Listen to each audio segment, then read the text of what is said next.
You've become nothing but a burden, Mom. Always hovering, always asking questions. I'm not your little boy anymore. I'm running $1 million company.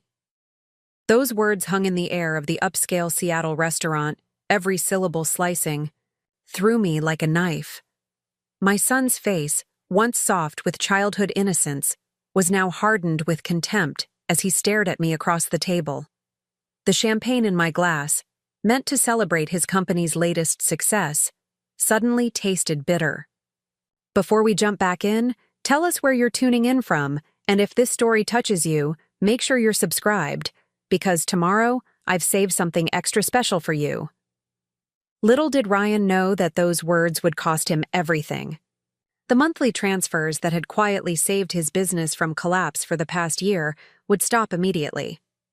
The money that had paid his employees when he couldn't make payroll, the funds that covered his office lease when clients paid late, all of it would disappear. But I'm getting ahead of myself. Let me start from the beginning. My name is Eleanor Wilson. For 30 years, I built my career as a financial advisor at Cascade Financial Group in Portland, helping others secure their futures while carefully building my own nest egg. I had always been good with money, a skill that proved invaluable after my husband James passed away unexpectedly when our children were still in college. Despite the grief, I managed to keep our family afloat, ensuring both Ryan and his sister Olivia completed their education debt-free. After retiring 2 years ago, I thought I'd finally have time to travel, to visit Olivia, who had settled in Chicago as a pediatric surgeon, maybe even take those cooking classes I'd always wanted to try. Instead, I found myself drawn back into Ryan's world when he announced he was starting his own tech company in Seattle. "Summit Solutions will revolutionize environmental monitoring, Mom," he'd said, eyes bright with ambition as we sat in my craftsman-style home in Portland. "We've already developed prototype sensors that can track water quality in real time at a fraction of the cost of current systems." I remembered how excited he'd been when he first developed an interest in environmental science during high school. Now here he was, ready to turn that passion into a business. He had the technical expertise, the vision, and a business partner in Daniel Cooper, his college roommate who handled the marketing side. What he didn't have was sufficient capital. The angel investors are interested, but they want to see more. Traction before they commit serious money, Ryan explained, his expression hesitant as he finally reached the real reason for his visit. "Mom, I hate to ask, but I know you've always been smart with your investments. Is there any way you could help us get through the next few months until we close this round of funding?" I studied my son's face, the same determined jawline as his father's, the same earnest blue eyes that had looked up at me when he was learning to ride a bike, graduating high school, becoming a man I was so proud of. Of course I would help him. "How much do you need?" I asked, already mentally calculating which of my investments I could liquidate without impacting my long-term security. Ryan named a figure that made me blink twice. It was substantial, much more than I had anticipated. Still, I had been fortunate with some investments, and my retirement package was generous. "I'll talk to Jacob at Green Valley Investments," I said finally. "We should be able to work something out. But Ryan, this is a loan, not a gift. I'll need you to sign a proper agreement." His face fell slightly. "Mom, I'm not a child. I know how business works." "Then you understand why I need to protect myself," I replied evenly. "This isn't about trust. It's about proper financial planning." Reluctantly, he agreed, and within a week I had transferred the funds to Summit Solutions' business account. Ryan and Daniel were ecstatic, assuring me that the loan would be repaid within 6 months once their investor funding came through. That was 18 months ago. The funding round had fallen through, something about market conditions and needing more proof of concept. Then came the delays in product development, unexpected regulatory hurdles, and finally, Ryan's admission that they needed more money to stay afloat. I consulted Jacob Pierce, my trusted financial advisor and friend. "Eleanor, I need to be straight with you," he said, his expression grave as we sat in the corner of our favorite coffee shop in Portland's Pearl District. "You've already put a significant amount into Ryan's company. These additional funds would come from your long-term care account if Summit Solutions fails." "I know the risks, Jacob," I interrupted. "But I also know my son. He just needs a little more time." Jacob sighed, pushing his glasses up his nose. "Then let's structure it differently this time. Instead of a lump sum, set up monthly transfers. That way, you maintain some control." I agreed, and soon I was making monthly wire transfers to Summit Solutions, enough to cover their basic expenses while they scrambled to find investors or generate revenue. Each month, Ryan would call to express his gratitude, promising that they were close to a breakthrough. Meanwhile, I started visiting Seattle more frequently, wanting to see the business I was helping to build. I'd drop by the Rainier Innovation Hub where they had leased office space, bringing homemade cookies for the small team of developers Ryan had hired. I attended their product demonstrations, asked questions about their business strategy, and offered suggestions based on my years of financial experience. At first, Ryan seemed to appreciate my involvement. He introduced me to everyone as the angel investor who made this all possible, and sometimes even asked for my advice on financial decisions. I felt useful, connected, and hopeful that my investment would eventually pay off. Then came the day Ryan introduced me to Sophia Chen, a marketing consultant who had recently joined their team. Tall, elegant, and razor-sharp, Sophia had an impressive background in tech marketing and had previously worked for several successful startups. "Sophia's amazing, Mom," Ryan gushed during dinner at the Evergreen Grill.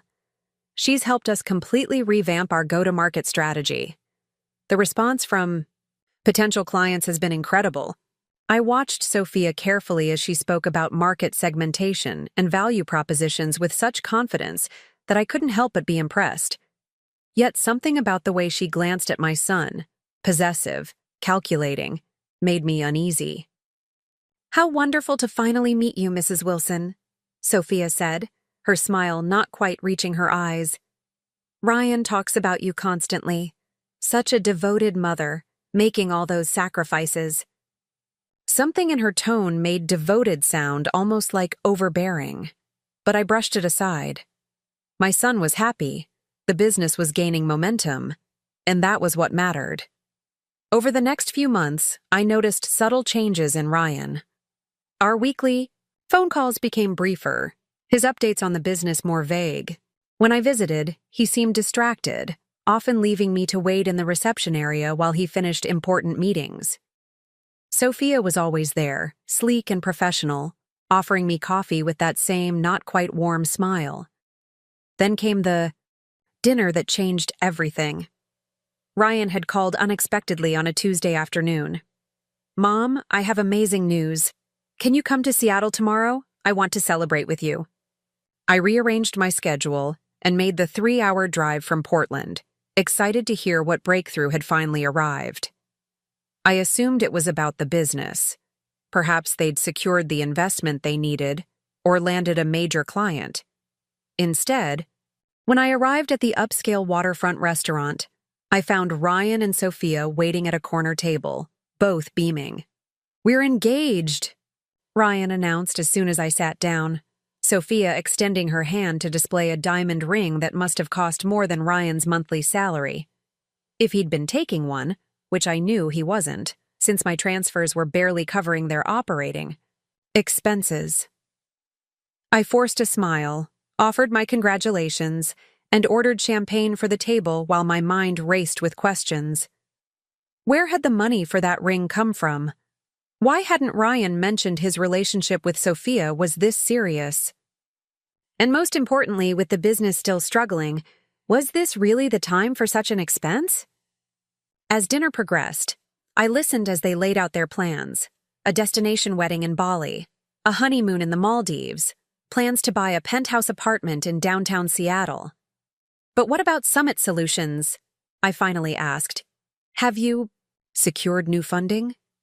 Ryan's expression faltered slightly before Sophia jumped in. We're in talks with several venture capital firms. One in particular is very interested. They're just doing their due diligence before committing. That's wonderful, I said, feeling relief wash over me. When do you expect to close the deal? These things take time, Mrs. Wilson, Sophia replied smoothly. Preparing and narrating this story took us a lot of time, so if you are enjoying it, subscribe to our channel. It means a lot to us. Now back to the story. But we're confident it will happen soon. Ryan's brilliant technology is finally getting the attention it deserves. Something about her answer felt rehearsed, too polished. I glanced at Ryan, who was studying his wine glass with unusual intensity. Actually, Mom, he finally said, meeting my eyes with an expression I couldn't quite read. We were hoping you might help with the wedding costs, just until this funding comes through. You know we'd pay you back. I set down my fork. The sea bass I'd been enjoying suddenly tasteless. Ryan, I've already invested a significant amount in Summit Solutions. The monthly transfers are stretching my retirement funds thin. Sophia's smile tightened. But this is your only son's wedding. Surely that's worth a small sacrifice. I felt a flare of irritation at her presumption. I don't consider what I've already done a small sacrifice, Sophia. I've put over a quarter of my retirement savings into this business. Ryan reached across the table, placing his hand on mine. Mom, please. This is really important to us. I wouldn't ask if I didn't think the company was about to turn a corner. I looked at my son, remembering the little boy who had always been honest with me, who had once returned a $10 bill to a neighbor because it wasn't mine to keep. Was he still that person? I need some time to think about it, I said finally. And I'd like to see the latest financials for Summit Solutions before making any decisions. The atmosphere at the table chilled immediately. Ryan withdrew his hand, and Sophia's expression hardened into something close to contempt. The financials? Ryan repeated, as if I'd asked to read his diary. Mom, I just told you we're about to get major funding. Why do you need to see the books? Because I've been funding this business for 18 months, I replied, keeping my voice level. If you're asking for more money, especially for something unrelated to operations, I have a right to understand where things stand. Ryan and Sophia exchanged a look I couldn't interpret. Fine, Ryan said finally. I'll have Daniel send them over. But this is exactly what I mean. You treat me like I'm still a child who needs supervision. I'm treating you like a business owner who's asking for additional investment, I corrected him gently. This isn't personal, Ryan. It's financial prudence. Sophia stood abruptly. Excuse me, I need to use the restroom. As she walked away, Ryan leaned across the table, his voice low and urgent. Mom, please don't embarrass me like this. Sophia comes from a family with money. I don't want her thinking I can't provide for her. Is that what this is about? I asked, surprised. You're trying to impress her family? No, yes, I don't know, Ryan stammered. But she believes in me, in Summit Solutions. She's introduced us to potential investors through her connections. I can't lose her support now. I felt a cold sensation spreading through my chest. Ryan, are you marrying Sophia because you love her, or because you think she can save your business? His face flushed. That's a horrible thing to say. Of course I love her. Then my question about the financials shouldn't upset either of you? I pointed out. If Summit Solutions is on solid ground, there's nothing to hide. Ryan's expression darkened. You've never trusted my judgment. Dad would have supported me without all these questions. It was a low blow, invoking his father who had been gone for 10 years. Before I could respond, Sophia returned, sliding gracefully back into her seat. Is everything okay? She asked, her gaze shifting between us. Perfectly fine, I said, forcing a smile. I was just telling Ryan that I'll look forward to reviewing the financials before making any decisions. About the wedding. Sophia's smile vanished completely. Mrs. Wilson, I don't think you understand. The wedding is happening in 3 months. We need to make deposits now.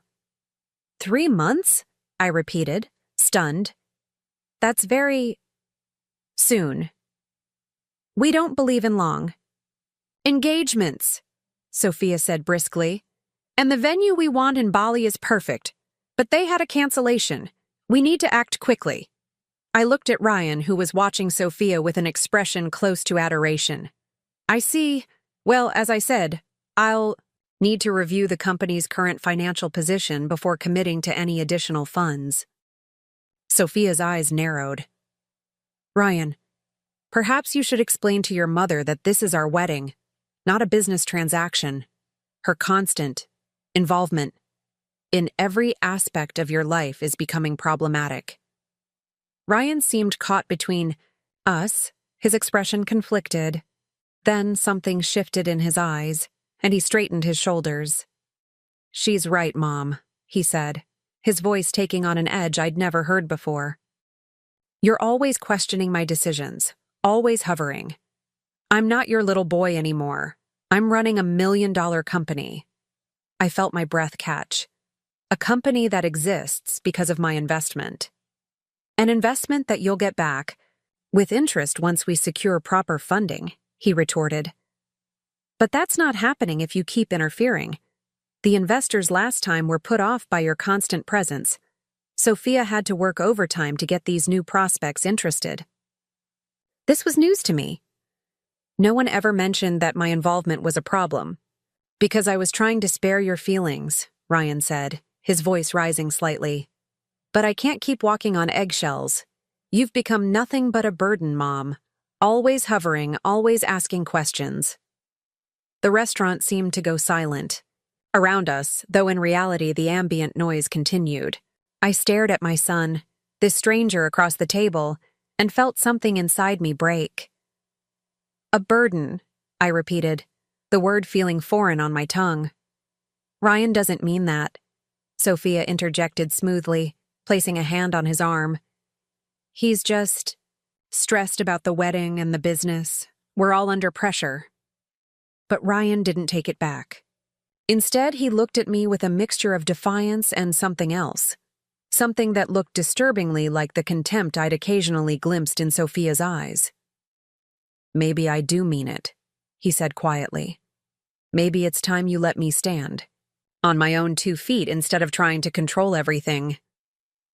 I set down my napkin carefully, my hands steadier than I would have expected. I see. Well, if that's how you feel, I certainly wouldn't want to be a burden. Mom, Ryan began, perhaps realizing he'd gone too far. No, you've made yourself clear, I interrupted, reaching for my purse. I think I should go. Mrs. Wilson, please, Sophia said, her tone suddenly conciliatory. Let's not end the evening like this. We're about to become family. I stood, surprisingly calm despite the storm raging inside me. I'm not sure what kind of family you're envisioning, Sophia, but it doesn't sound like one I want to be part of. Ryan, when you're ready to show me those financials, you know how to reach me. As I walked out of the restaurant, I heard Ryan call my name once, but I didn't turn back. The valet brought my car, and I drove through Seattle's rainy streets in a daze, checking into a hotel rather than making the long drive back to Portland in my emotional state. In my hotel room, I sat on the edge of the bed, staring at nothing. A burden. After everything I'd sacrificed, everything I'd given, my son saw me as nothing but a burden. My phone buzzed repeatedly. Text messages from Ryan. Mom, I'm sorry, I didn't mean it. Please call me back. We need to talk about this. I turned off my phone and opened my laptop instead. With shaking fingers, I logged into my banking portal and navigated to the recurring transfers section. There it was, Summit Solutions, scheduled transfer in 3 days. My finger hovered over the cancel button as doubt crept in. Was I being rash? Would canceling the transfer destroy Ryan's business? Would he ever forgive me? Then I remembered his face across that restaurant table, the cold dismissal in his eyes, and Sophia's calculating smile. Whatever was happening at Summit Solutions, it wasn't what Ryan had been telling me. I clicked Cancel Recurring Transfer and confirmed my choice. For the first time in 18 months, I wouldn't be sending money to save my son's business. If he truly wanted to stand on his own 2 feet, he was about to get his wish.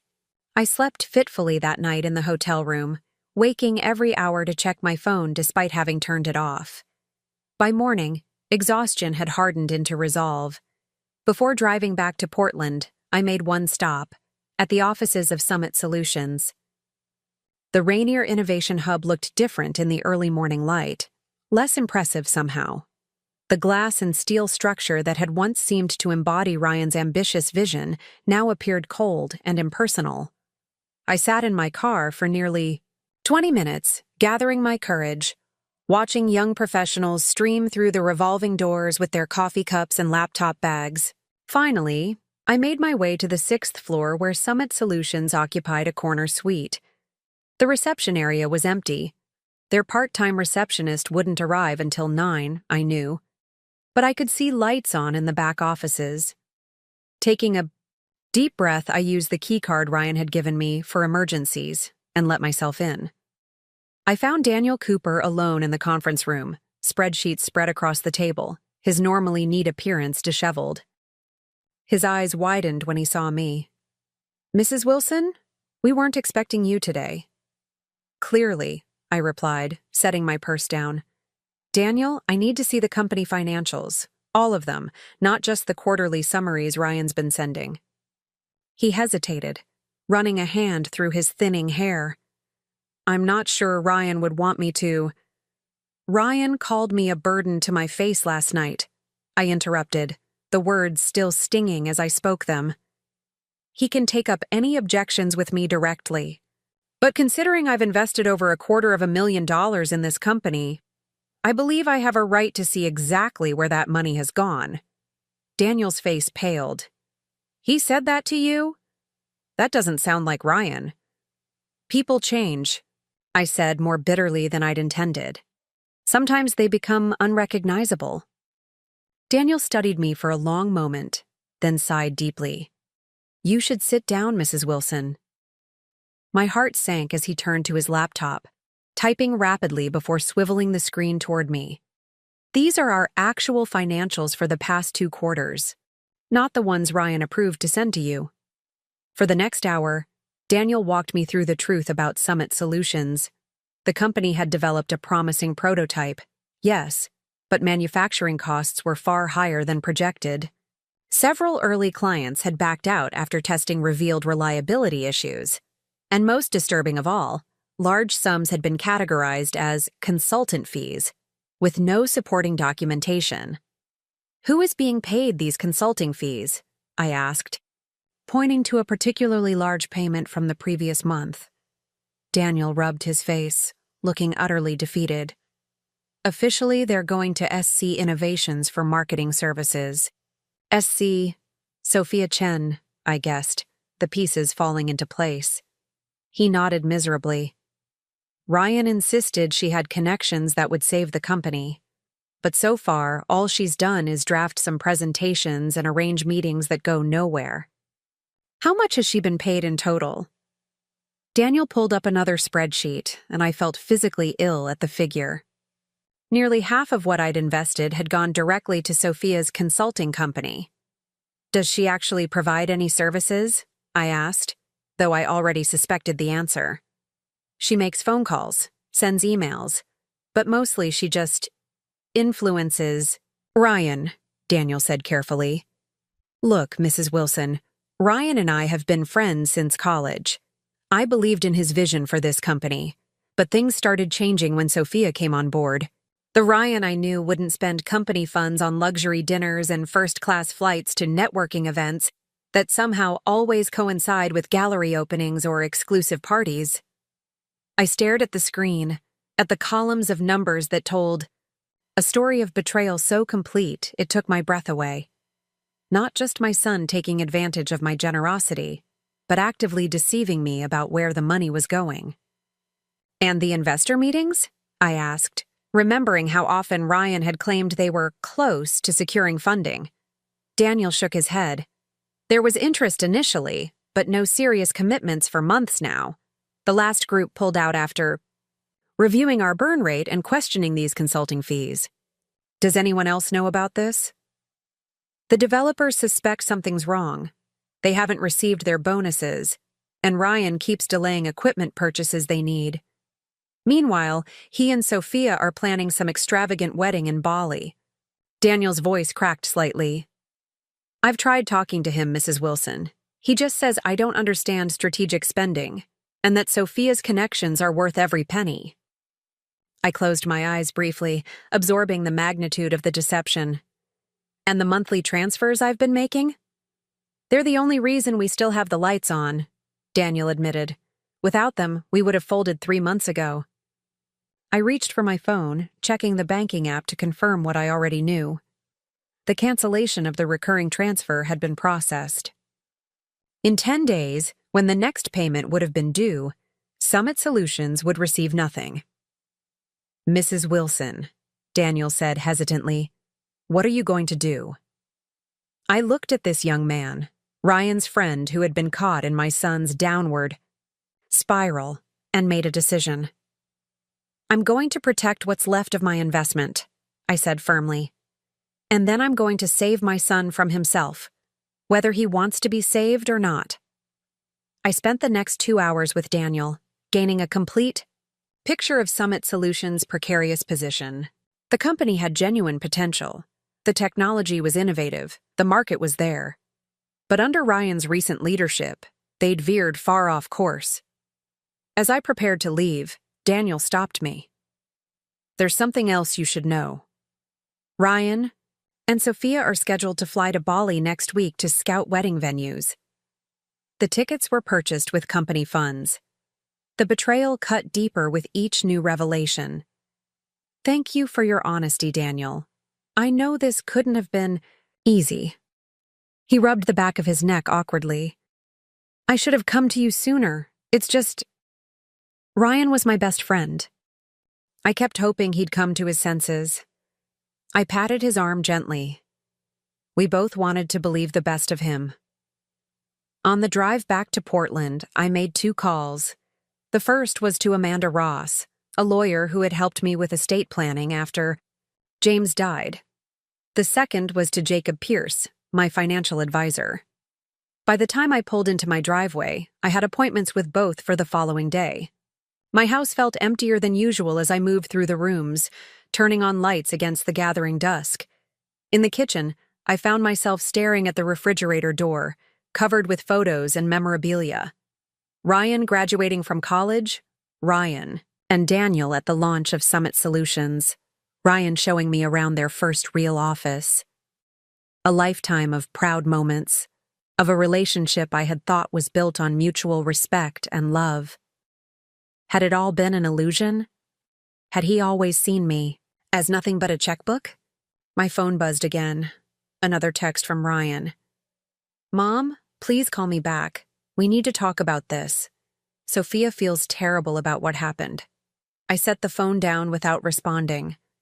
Whatever conversation we needed to have would happen. On my terms now, not his. The next morning, after a night of fitful sleep, I met with Amanda Ross in her downtown Portland office. I laid everything out for her. The initial investment, the subsequent monthly transfers, the discovery of misappropriated funds. Amanda listened intently, taking detailed notes. To be clear, was there ever a formal loan agreement or investment contract? I nodded, retrieving documents from my bag. For the initial amount, yes. We had a proper loan agreement with repayment terms, but the monthly transfers were more informal. There's email documentation of Ryan requesting the funds for specific business purposes, but no formal agreement. She reviewed the paperwork, her expression growing increasingly concerned. Eleanor, some of what you're describing could constitute fraud. Using investment funds for personal expenses, misrepresenting the company's financial position to secure additional money, these are serious issues. I don't want to press charges against my own son, I said quickly. I just want to protect what's left of my investment and stop the bleeding. Amanda tapped her pen against her legal pad. We have several options.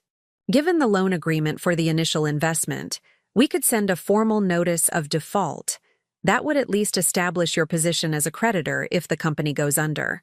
For the monthly transfers, we could argue they were contingent on proper business use, which clearly hasn't happened. And what about the trip to Bali? The wedding expenses? That's more complicated since you haven't actually provided funds specifically for those yet, she explained. But if company money is being used inappropriately as a major creditor, you could potentially take legal action to prevent further misuse of funds. By the end of our meeting, Amanda had outlined a plan that would assert my rights without immediately forcing Summit Solutions into bankruptcy.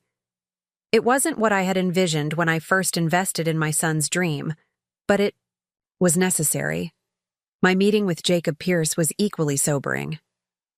I won't say I told you so, Jacob said as we sat in his office overlooking the Willamette River. But I did warn you about putting too many eggs in Ryan's basket. You did, I acknowledged. I should have listened. Jacob pulled up my financial portfolio on his screen. The good news is, your decision to cancel those monthly transfers will stem the bleeding. The bad news is that the money you've already invested is likely gone. Not necessarily, I countered, explaining the legal steps Amanda had suggested. If I can recover even part of the initial investment, it would help. Jacob nodded thoughtfully. That's better than nothing. Now, let's talk about your financial position going forward. You're not destitute by any means, Eleanor, but your retirement cushion is significantly thinner than it was 2 years ago. We spent the next hour reworking my financial plan, making adjustments to account for the lost investment. I would need to be more frugal, possibly delay some of the travel I had planned, but I wouldn't lose my house or have to return to work. Small mercies. As I left Jacob's office, my phone rang. Ryan's name flashed on the screen. After 3 days of silence on my part, he was finally calling instead of texting. I answered as I walked to my car. Mom? Finally, he said, sounding relieved. I've been trying to reach you for days. I needed time to think, I replied, keeping my voice neutral. Look, I'm really sorry about what I said. I was stressed, and it just came out wrong. You know I don't think of you as a burden. I said nothing, letting the silence stretch uncomfortably. Mom? He prompted. Are you still there? I visited Summit Solutions yesterday, I said finally. I spoke with Daniel. There was a pause, then. Daniel shouldn't have shown you those files without my approval. Not denial, not explanation. Just concern that he'd lost control of the narrative. So you don't deny misusing company funds? Paying Sophia exorbitant consulting fees for questionable services? Planning a luxury trip to Bali on the company dime while your employees go without bonuses? It's not that simple, Ryan protested. Sophia's connections are valuable. The Bali trip has potential investor meetings attached to it. You're looking at numbers without understanding the strategy. Enlighten me then, I challenged. Explain the strategy behind lying to me for months about the company's financial position. Explain how paying your fiancé hundreds of thousands of dollars in consulting fees is good business when your technology is still unreliable and your client base is shrinking. That's not, he began, then stopped abruptly. When he spoke again, his voice had an edge I recognized from the restaurant.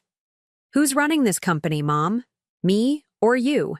Because last I checked, I'm the CEO. And I'm your primary investor, I countered. The only reason Summit Solutions still exists is because of my monthly transfers. Transfers that, by the way, will no longer be arriving. There was a sharp intake of breath on the other end of the line. What do you mean? I've canceled the recurring transfer, Ryan. There will be no more money from me. Not for the business, and certainly not for a destination wedding in Bali. You can't do that, he sputtered. We have payroll coming up, vendor payments, all of which should have been covered by actual business revenue by now, according to the projections you showed me, I pointed out. I'm not obligated to continue funding a business that's being mismanaged. This is because of what I said at dinner, isn't it? His voice turned cajoling. Mom, I told you I didn't mean it. You know how much I value your support. My financial support, certainly, but my advice, my concerns, those you've been dismissing for months. I reached my car and leaned against it, suddenly exhausted. I've spoken with a lawyer, Ryan. I'll be sending formal notice regarding the default on your original loan. As for the additional funds I've provided, we'll be documenting those as well. A lawyer? He repeated, incredulous. You're seriously getting lawyers involved? We're family.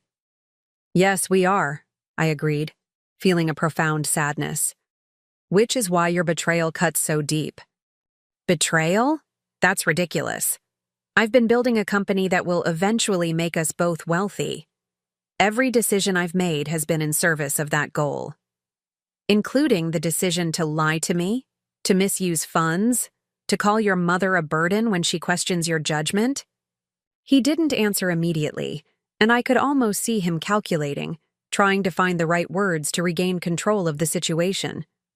It was a talent he'd had since childhood, talking his way out of trouble, making people see things his way, but this time I wasn't going to be swayed. Mom, he finally said, his voice softer. I know I've made mistakes, but if you pull your support now, everything we've worked for will be lost. Is that really what you want? What I want, I said carefully, is for my son to take responsibility for his actions. What I want is honesty, respect, and proper management of the resources he's been entrusted with. Until I see evidence of those things, my checkbook is closed. And in the meantime, what about our employees? What about all the people who believe in Summit Solutions? It was a calculated attempt to appeal to my conscience, and we both knew it. Perhaps you should consider reducing those consulting fees to Sophia's company, I suggested, or canceling first-class tickets to Bali. I'm sure there are many areas where expenses could be trimmed without impacting your actual employees. This is unbelievable, Ryan muttered. You're going to destroy everything because of one comment made in the heat of the moment. No, Ryan, I'm refusing to continue enabling behavior that's destructive to both your business and our relationship. If Summit Solutions is the viable company you claim it is, you'll find a way to make it work without my monthly bailouts. Fine, he snapped. If that's how you want to play this, fine. But don't come crying to me when you realize you've thrown away your investment out of spite. Goodbye, Ryan, I said quietly, and ended the call. I sat in my car for a long time, watching the Willamette flow past, feeling oddly calm despite the confrontation. For the first time in 18 months, I wasn't worrying about Ryan's company or how much more money he might need. The decision had been made, the line drawn. Whatever happened next was in Ryan's hands. The following week passed in a strange limbo. I received formal notice from Amanda that the default paperwork had been filed. Ryan didn't call again, but Sophia tried twice, calls I let go to voicemail. Her messages were a study in manipulation, alternating between sympathy, I understand you must feel hurt, and subtle pressure. Ryan is under so much stress, he needs his mother's support now more than ever. I deleted them both without responding. Then on Friday afternoon, my doorbell rang.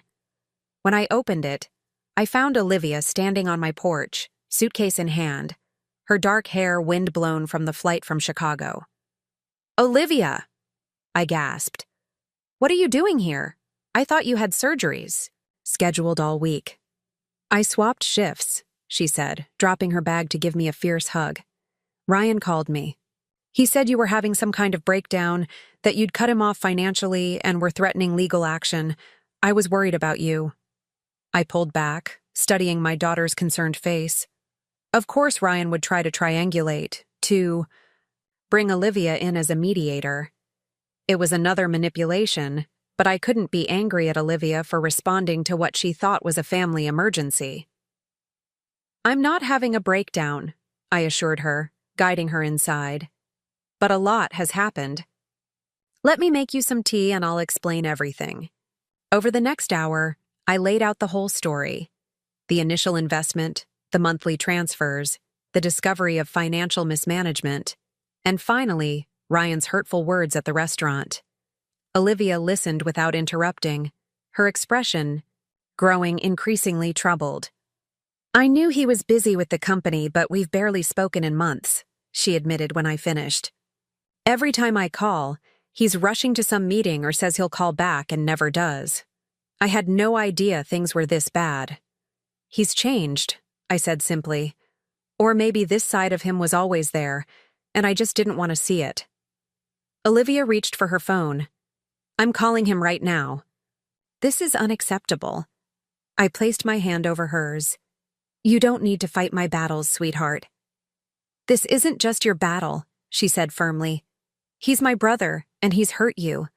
Plus, he lied to get me here, making me think you were falling apart when you're clearly handling this with more grace than he deserves."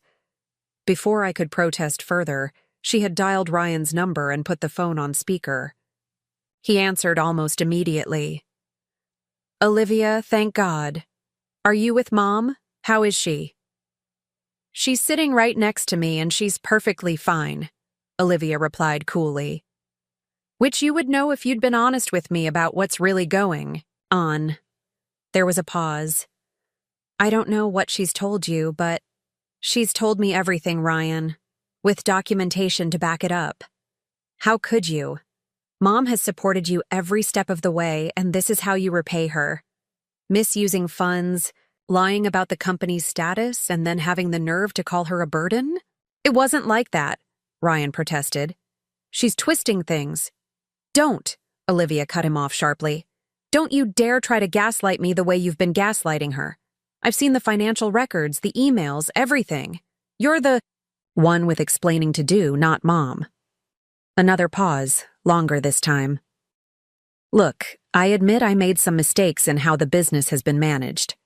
But Mom's overreacting. Pulling her support now could ruin everything we've built." "We?" Olivia repeated incredulously. "From what I can see, Mom built it with her money while you and your fiancé squandered it on consulting fees and luxury trips." "That's not fair," Ryan's voice hardened. "Sophia has been instrumental in—" "Save it," Olivia interrupted. "I'm not interested in your justifications. What I want to know is how you plan to make this right." "Make what right?" "The business is going through a rough patch, but once we secure investment—" "Not the business," Olivia snapped. "Your relationship with Mom, the trust you've broken, the hurt you've caused." A long silence followed. When Ryan finally spoke, his voice had changed, become calculating. "I see. She's turned you against me, too." Olivia let out a sound of pure frustration. "No one is against you, Ryan. We're your family. We want what's best for you, which includes taking responsibility for your actions and treating Mom with the respect she deserves. Right now, what would be best for me is if Mom would reconsider canceling those transfers," he said bluntly. "We have payroll due next week." I watched the last traces of hope fade from Olivia's expression. She had always been closer to me than Ryan had, but she'd maintained a good relationship with her brother over the years. Now, hearing him reduce everything to money, I could see her reassessing every interaction, every conversation they'd had. "You know what, Ryan?" she said finally, her voice quiet but firm. "Mom made the right call. I wouldn't give you another penny either." She ended the call before he could respond, then looked at me with tears in her eyes. "I'm so sorry, Mom. I had no idea he'd become like this." I pulled her into a hug, feeling her shoulders shake slightly. "Neither did I, sweetheart. Neither did I." That evening, as Olivia and I sat on the back porch watching the sunset, My phone pinged with an email notification. It was from Daniel Cooper, subject line, "You should know." I opened it to find a terse message. Ryan and Sophia still flew to Bali yesterday. Used the last of the company's accessible funds for the tickets. Most of the team hasn't been paid this month. I've tendered my resignation.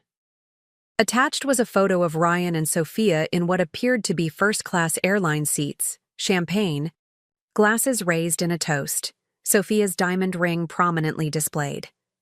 I handed the phone to Olivia without a word.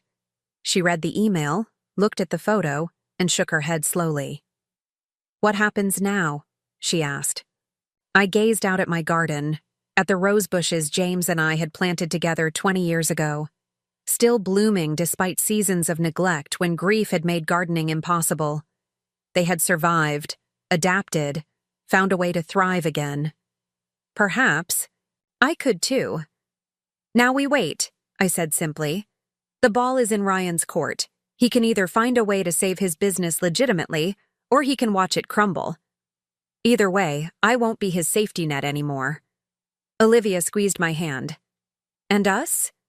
You and me?" I smiled at my daughter, feeling a wave of gratitude for her unwavering support. "We'll be just fine. Some relationships may bend or even break, but the ones that matter most find a way to grow stronger through the hardship." As darkness fell over Portland, I felt a strange sense of peace settling over me. I had spent so long worrying about Ryan, trying to support his dreams, that I had neglected my own.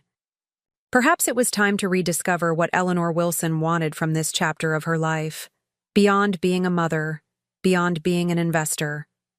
Perhaps it was time to reclaim the woman I had been before grief and responsibility had narrowed my world.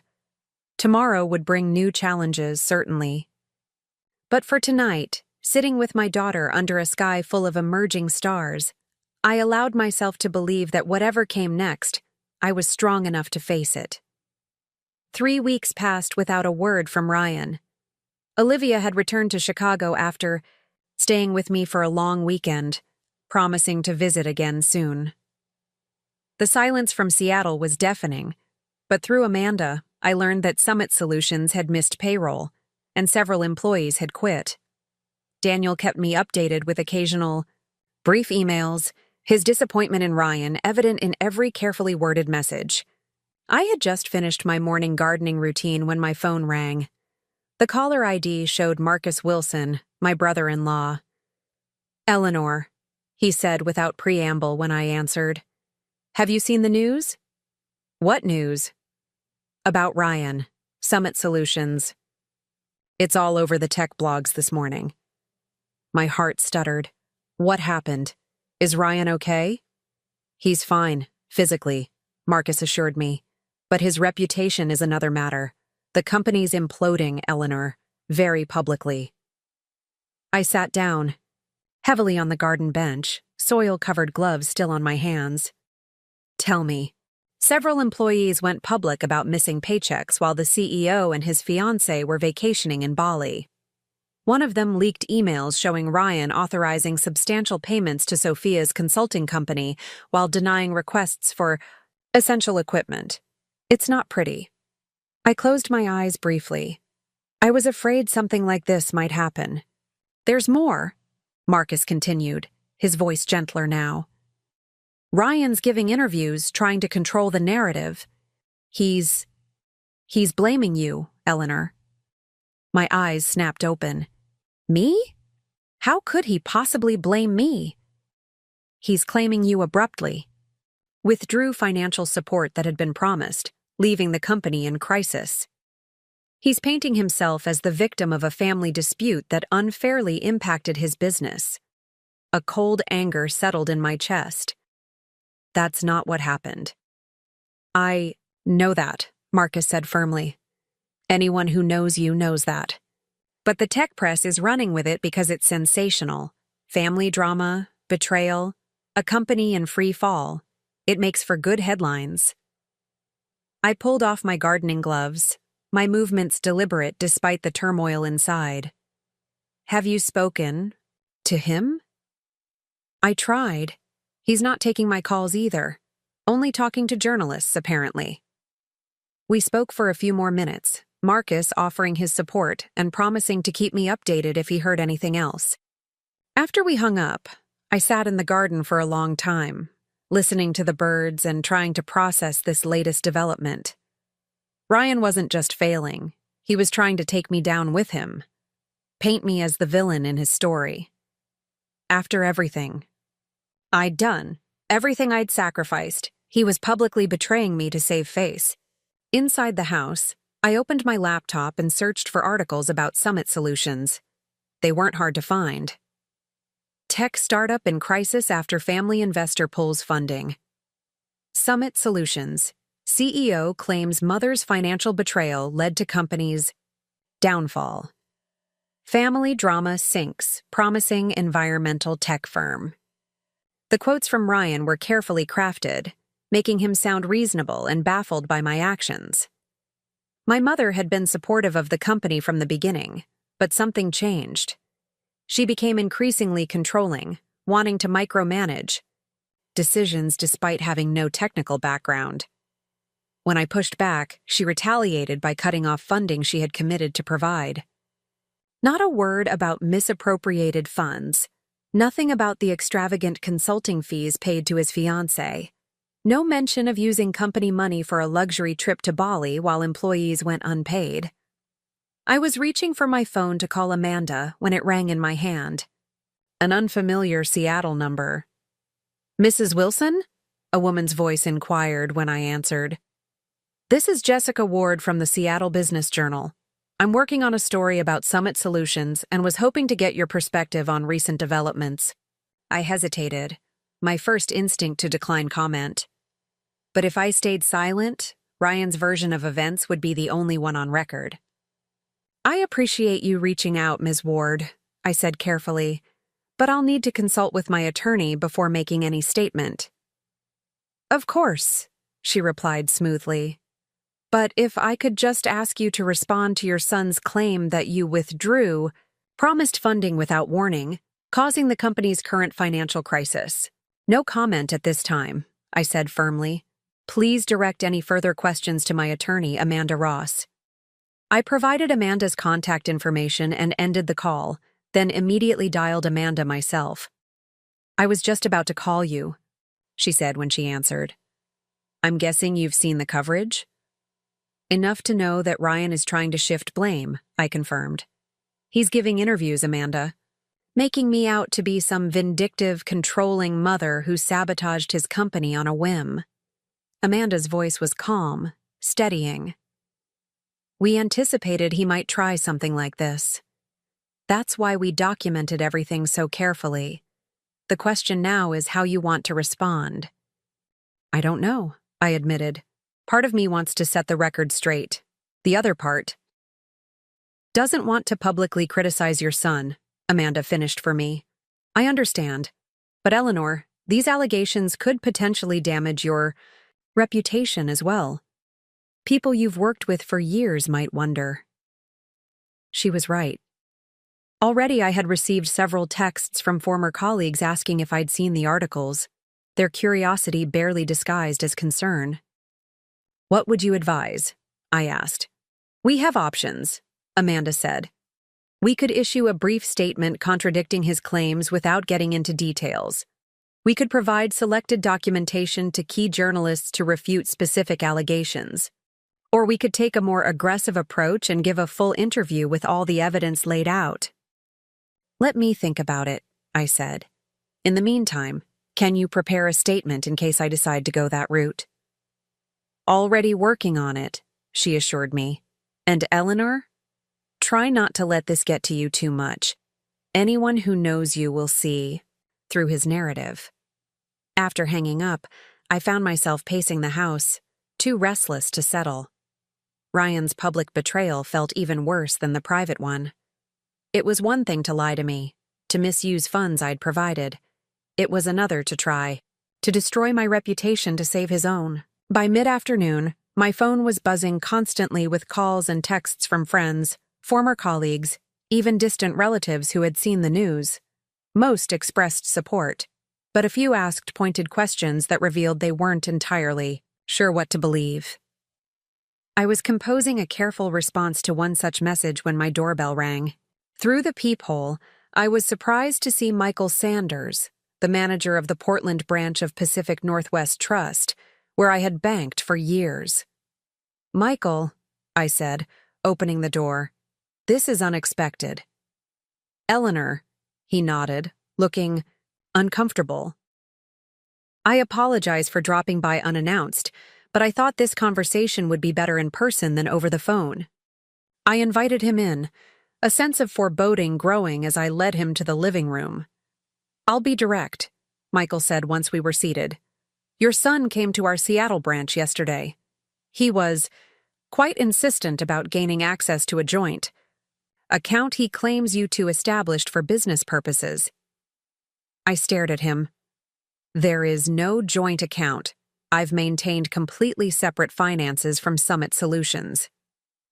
Michael nodded, looking relieved. "That's what our records indicated. But he was very convincing, even provided documents that appeared to have your signature authorizing him as a co-signer on one of your accounts." A cold feeling spread through my chest. My signature? It didn't match our records, which is why the Seattle branch manager called me, Michael explained.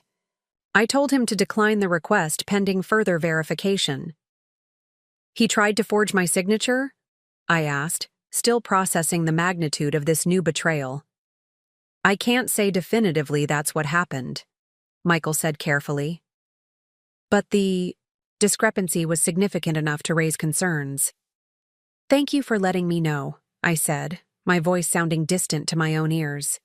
"I should probably check all my accounts." "That would be wise," Michael agreed. "And Eleanor, I know this is difficult. Ryan was very emotional when he was denied access. He made some accusations that the staff found disturbing." "What kind of accusations?" Michael hesitated. "He suggested you might be experiencing cognitive decline, that you'd previously agreed to make this account joint but might have forgotten. He implied he was trying to protect you from financial mistakes." The room seemed to tilt momentarily. Not content with blaming me for his company's failure, Ryan was now suggesting I was mentally incompetent? The son I had raised, had trusted, had supported financially and emotionally through every challenge, was now attempting to gain access to my personal finances by suggesting I was losing my mind. "I can assure you, Michael, my cognitive functions are perfectly intact," I said, struggling to keep my voice steady. "I never doubted that for a moment," he replied firmly. "But I thought you should know what was said." After Michael left, I sat in stunned silence, trying to reconcile the son I thought I knew with the person who would attempt something so underhanded, so potentially devastating. This wasn't just about money anymore. This was about my agency, my independence, my very identity. My phone rang again, Amanda. "I've been trying to reach you," she said when I answered. "There's been a development." "Michael Sanders just left," I told her, my voice hollow. "Ryan tried to access my bank accounts." "Yes, that's partly why I'm calling," Amanda said grimly. "We've received a concerning letter from an attorney representing Ryan. Eleanor, he's threatening to petition for conservatorship." "Conservatorship?" I repeated, the word feeling foreign on my tongue. "On what grounds?" "He's claiming your sudden withdrawal of support for Summit Solutions, which he characterizes as erratic financial behavior, combined with your refusal to communicate with family members, indicates diminished capacity." A laugh escaped. Me edged with hysteria. "That's absurd. I'm 68, not 88. I have no health issues, no cognitive impairments. I handle my own finances, live independently. I just spent 20 minutes discussing complex banking matters with Michael Sanders." "It is absurd," Amanda agreed, "and it would never succeed in court. But Eleanor, even filing such a petition could be damaging. It creates questions, casts doubt. People might wonder if there's some truth to it." "He wouldn't," I whispered. but even as I said it, I knew better. The Ryan I thought I knew wouldn't have misappropriated company funds, or lied to me for months, or tried to forge my signature at the bank. That Ryan no longer existed, if he ever had. We need to respond. Decisively, Amanda continued. I think we should not only issue a statement regarding the Summit Solutions situation, but also forward documentation of Ryan's attempted bank fraud to his attorney, making it clear that any petition for conservatorship would be met with immediate counteraction, including possible criminal charges. Criminal charges? I echoed, the words feeling impossibly heavy. Against my own son? Amanda's voice softened. I understand how difficult this is. But Eleanor, he's escalating. First blaming you publicly for his company's failure, now attempting to gain control of your finances through fraudulent means. We need to establish firm boundaries now before he takes even more drastic action. I closed my eyes, feeling a profound weariness settle over me. Do what you need to do. I'll support whatever approach you think best. Over the next 2 days, Amanda worked tirelessly, coordinating with the bank to document Ryan's attempted fraud, drafting a formal response to his attorney, and preparing a public statement that refuted his claims without revealing the full extent of his misdeeds. I remained largely sequestered at home, avoiding phone calls and declining invitations from well-meaning friends who wanted to hear the whole story. On Thursday morning, my doorbell rang again. This time, when I peered through the peephole, I saw Sophia Chen standing on my porch. For a moment, I considered not answering. What could she possibly have to say that I would want to hear? But curiosity, or perhaps a desire for confrontation, got the better of me. I opened the door but remained in the threshold, blocking entry. Mrs. Wilson, Sophia said, her voice smooth as ever. Thank you for seeing me. May I come in? I don't think that would be appropriate, I replied coolly. What do you want, Sophia? She was dressed impeccably as always, not a hair out of place. But there was something different about her demeanor, a tension around her eyes, a tightness in her smile. I wanted to speak with you directly, she said. There's been so much miscommunication, so many misunderstandings. I thought perhaps we could clear the air. Miscommunication? I repeated. Is that what you call Ryan's attempts to publicly blame me for Summit Solutions' failure?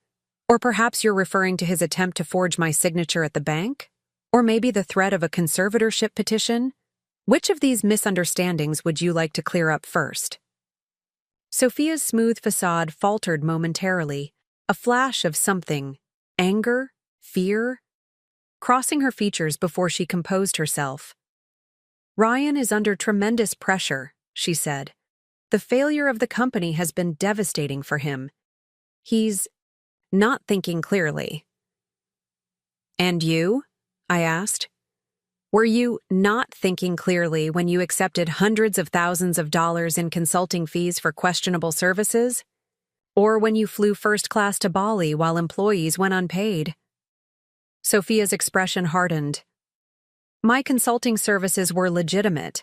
I made countless connections for Summit Solutions, arranged meetings with potential investors. None of whom actually invested, I pointed out. Curious that. Investment takes time, she countered smoothly. These relationships need to be cultivated, and as for the Bali trip, it was a combined business and personal excursion. We had meetings scheduled with potential Asian market partners. How convenient. Sophia sighed, shifting strategies. Mrs. Wilson, I didn't come here to argue. I came to offer a solution that could benefit everyone. I'm listening, I said, keeping my expression neutral. Ryan and I have been discussing our options. Despite everything, Summit Solutions has valuable intellectual property and promising technology. With the right backing, it could still succeed. She paused, studying my reaction. We've had interest from a group of investors in San Francisco, but they're concerned about the company's financial situation and the family complications. I waited, saying nothing. They would be willing to invest if certain conditions were met, Sophia continued. One of which is resolving the conflict with you. If you were to issue a statement clarifying that your withdrawal of funding was part of a planned transition, not due to any mismanagement, and if you would consider a small bridge loan to stabilize the company until their investment comes through. A bridge loan? I interrupted, unable to keep the incredulity from my voice. You came here to ask for more money? Not for me, Sophia said quickly. For the company, for Ryan's future, for the employees who still believe in the mission. I studied her, this woman who had helped orchestrate my son's downfall, who had benefited from my investment while disparaging me behind my back, who now had the audacity to stand on my porch and ask for more. The employees Ryan couldn't be bothered to pay while you two were sipping champagne in Bali? Those employees? Sophia's composure slipped further. That trip was a mistake, I admit that. But everyone makes mistakes, Mrs. Wilson, even you. Indeed, I agreed. My mistake was not recognizing sooner what you and Ryan were doing. My mistake was continuing to fund a business that was being mismanaged and exploited for personal gain. My mistake was believing my son when he said he needed just a little more time, a little more money. So you'll let Summit Solutions fail? Sophia challenged. Everything Ryan's worked for? Everything you've invested? You'll let it all go to waste over pride? Not pride, I corrected her. Principle. And self-respect. Two things I lost sight of while trying to support my son's dream. But I've found them again, and they're worth more to me than any business. Sophia's eyes narrowed. Ryan was right about you. You're just a controlling old woman who can't bear to see her son succeed without her guidance. You'd rather see him fail than admit you were wrong. I felt a strange calm settle over me as I recognized the manipulation for what it was. A last, desperate attempt to regain control. Goodbye, Sophia, I said quietly, and closed the door. Through the peephole, I watched her stand there for several moments, her expression shifting from disbelief to anger. Finally, she turned and walked back to her car, her movements stiff with suppressed rage. As I moved away from the door, my phone buzzed with a text. It was from Jacob Pierce. Eleanor, have you seen this? Just posted on TechWire. Attached was a link to an article titled, Summit Solutions Founder Accuses Mother of Elder Financial Abuse. My hands trembling slightly, I opened the link. The article quoted an anonymous source close to the company, claiming that I had pressured Ryan into accepting loans with unconscionable terms, then used my financial leverage to try to control company decisions despite having no expertise. When Ryan had respectfully pushed back, I had allegedly become vindictive and withdrawn support, knowing it would cripple the company. Most disturbing was the suggestion that my behavior represented a pattern of controlling financial manipulation that dated back years, with Ryan as the long-suffering victim who had only recently found the courage to break free from my influence. It was breathtaking in its audacity, its complete inversion of reality. And yet, reading between the lines, I could see Sophia's hand in it, the careful framing, the strategic use of terms like elder financial abuse that would evoke specific reactions, the portrayal of Ryan as both victim and hero. I sank onto the sofa, the phone dropping from my suddenly nerveless fingers. They weren't just trying to shift blame anymore. They were actively trying to destroy my reputation, my relationships, possibly even my financial independence. All to save their own skins, to preserve the narrative that Summit Solutions had failed due to external betrayal rather than internal mismanagement. The doorbell rang again. This time, when I looked through the peephole, I saw not Sophia, but a young woman with a press badge, a notebook in hand. Behind her, a man with a camera waited at the bottom of the porch steps.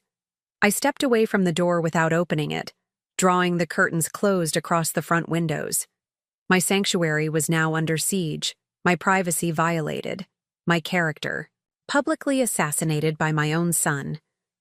My phone rang. Amanda again. "I've seen it," I said by way of greeting, my voice surprisingly steady. "The TechWire article." "We need to respond," Amanda said without preamble. "Not with a statement this time. A full interview, with documentation to support our position. They've escalated this to the point where silence will be interpreted as guilt." "I agree," I said, making the decision in that moment. "Set it up. Whatever outlet you think best. I'm ready to tell my side of the story." "Are you sure?" Amanda asked. "Once we do this, there's no going back. Your relationship?" "With Ryan, what relationship?" I interrupted, a sudden clarity cutting through the emotional fog. "My son tried to forge my signature to access my bank accounts. He's publicly accused me of financial abuse.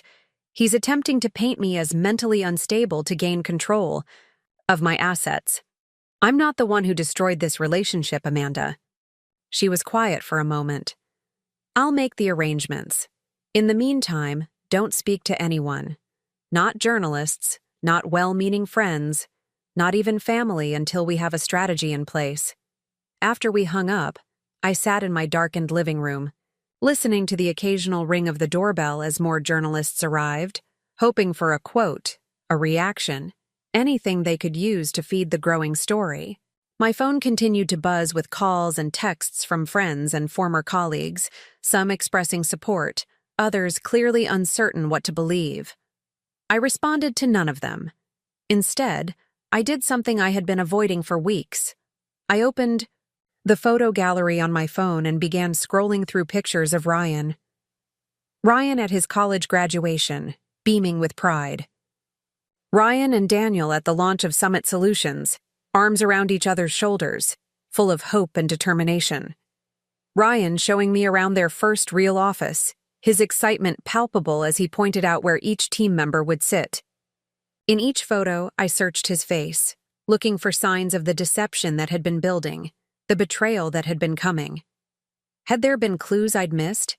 Red flags I'd ignored? Or had something fundamental changed in him, twisted by ambition and Sophia's influence until he was capable of turning against his own mother? I would never know for certain. But as I looked at those images of the son I thought I knew, I realized I was mourning him as profoundly as I had mourned James. The Ryan in these photos was gone, replaced by a stranger who wore his face, but possessed none of his integrity, none of his kindness. It was a different kind of death, but a death nonetheless. And like any death, it would require its own process of grief and acceptance. My doorbell rang again, more insistent this time.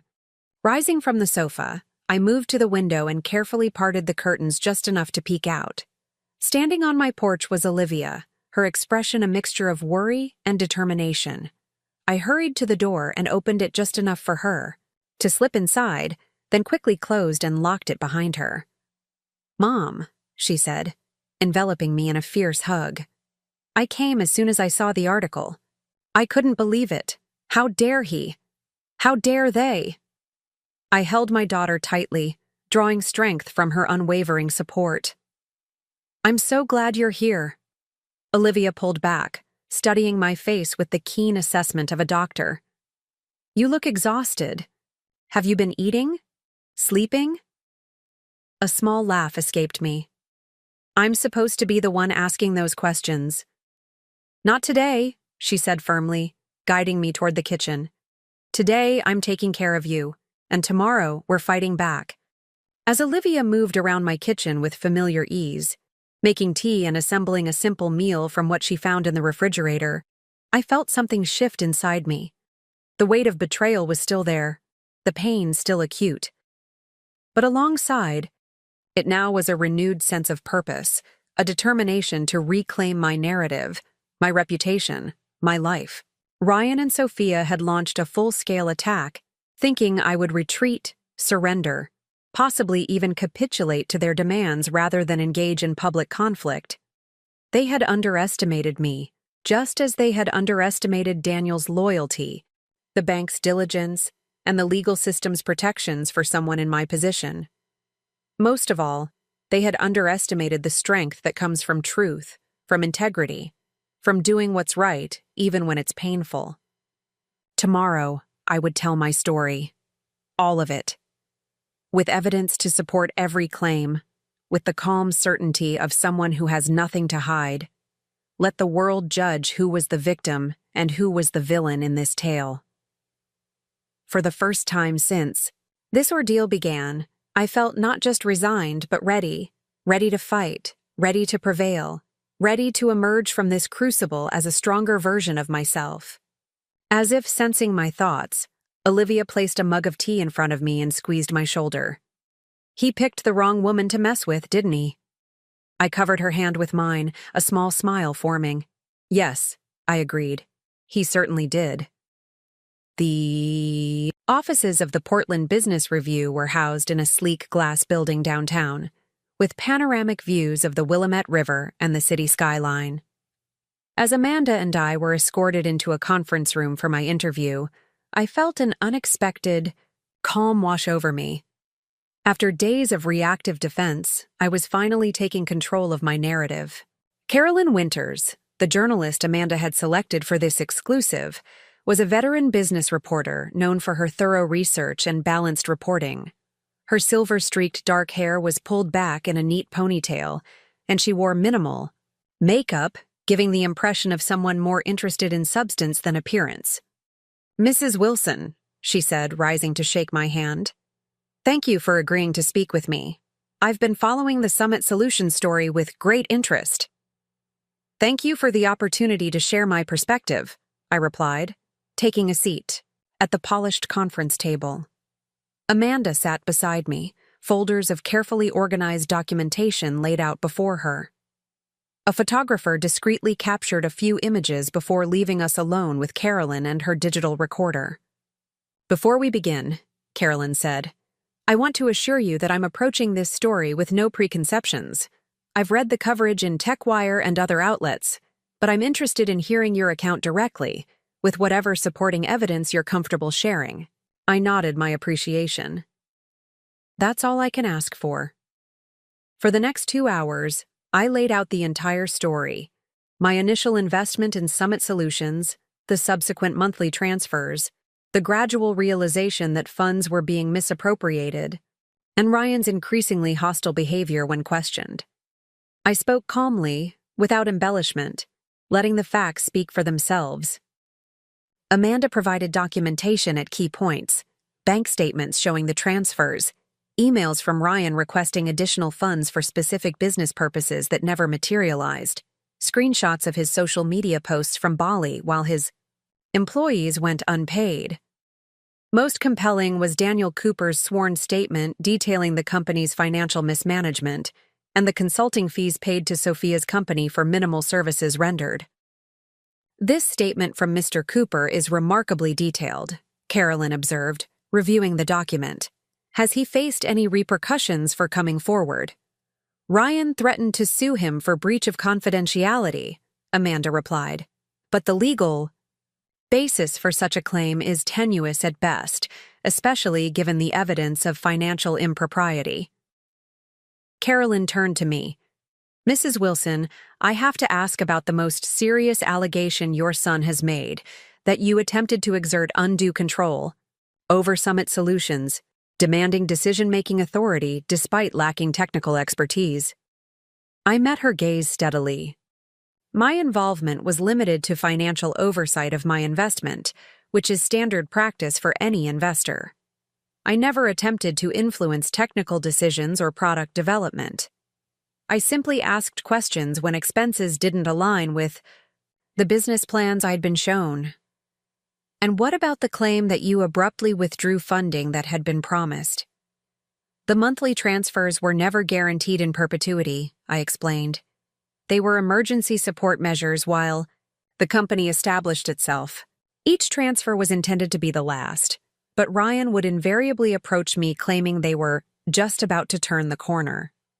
After 18 months of this pattern," combined with discovering misappropriated funds and experiencing personal disrespect from my son, I made the decision to end the financial support. You mentioned personal disrespect, Carolyn noted. Could you elaborate? I hesitated briefly, then shared the dinner conversation where Ryan had called me a burden. It was still painful to recount, but necessary to provide context for my decisions. And since then, I continued, Ryan has attempted to access my personal bank accounts using forged documents and has threatened to file for conservatorship, claiming I'm experiencing cognitive decline, all because I refused to continue funding his mismanaged business. Carolyn looked genuinely taken aback. That's a serious escalation. Do you have documentation of these incidents as well? Amanda provided a statement from Michael Sanders at Pacific Northwest Trust regarding Ryan's attempt to access my accounts, along with a copy of the letter from Ryan's attorney suggesting conservatorship proceedings. Mrs. Wilson, Carolyn said after reviewing these documents, why do you think your son has taken such extreme measures? Is this solely about money, or is there something deeper at play? The question gave me pause. I had been asking myself the same thing for weeks. I believe it began with money, I said slowly. But it's evolved into something more complex. Ryan has created a narrative where he's the victim rather than the responsible party in Summit Solutions' failure. Maintaining that narrative now requires painting me as the villain, controlling, mentally unstable, vindictive. The alternative would be admitting his own mismanagement and ethical lapses, which seems to be unacceptable to him. And his fiancée, Sophia Chen? What role has she played in all this? Sophia has been a significant influence, I acknowledged carefully. Her consulting company received substantial payments from Summit Solutions, but the value she provided appears questionable at best. She has also encouraged Ryan's more extravagant spending habits and has been instrumental in crafting the public narrative against me. We continued for another hour, covering every aspect of the situation in meticulous detail. Throughout, I maintained my composure, never allowing emotion to overshadow the facts, though recounting some of Ryan's more hurtful actions tested my resolve. As the interview concluded, Carolyn set down her pen and looked at me thoughtfully. Mrs. Wilson, I have one final question. If your son were sitting here now, what would you say to him? I hadn't expected this, and for a moment, I was silent, considering. I would tell him that I still love him, I said finally. That despite everything, I remember the boy he was, the man I thought he would become. But I would also tell him that love doesn't mean enabling destructive behavior or accepting mistreatment.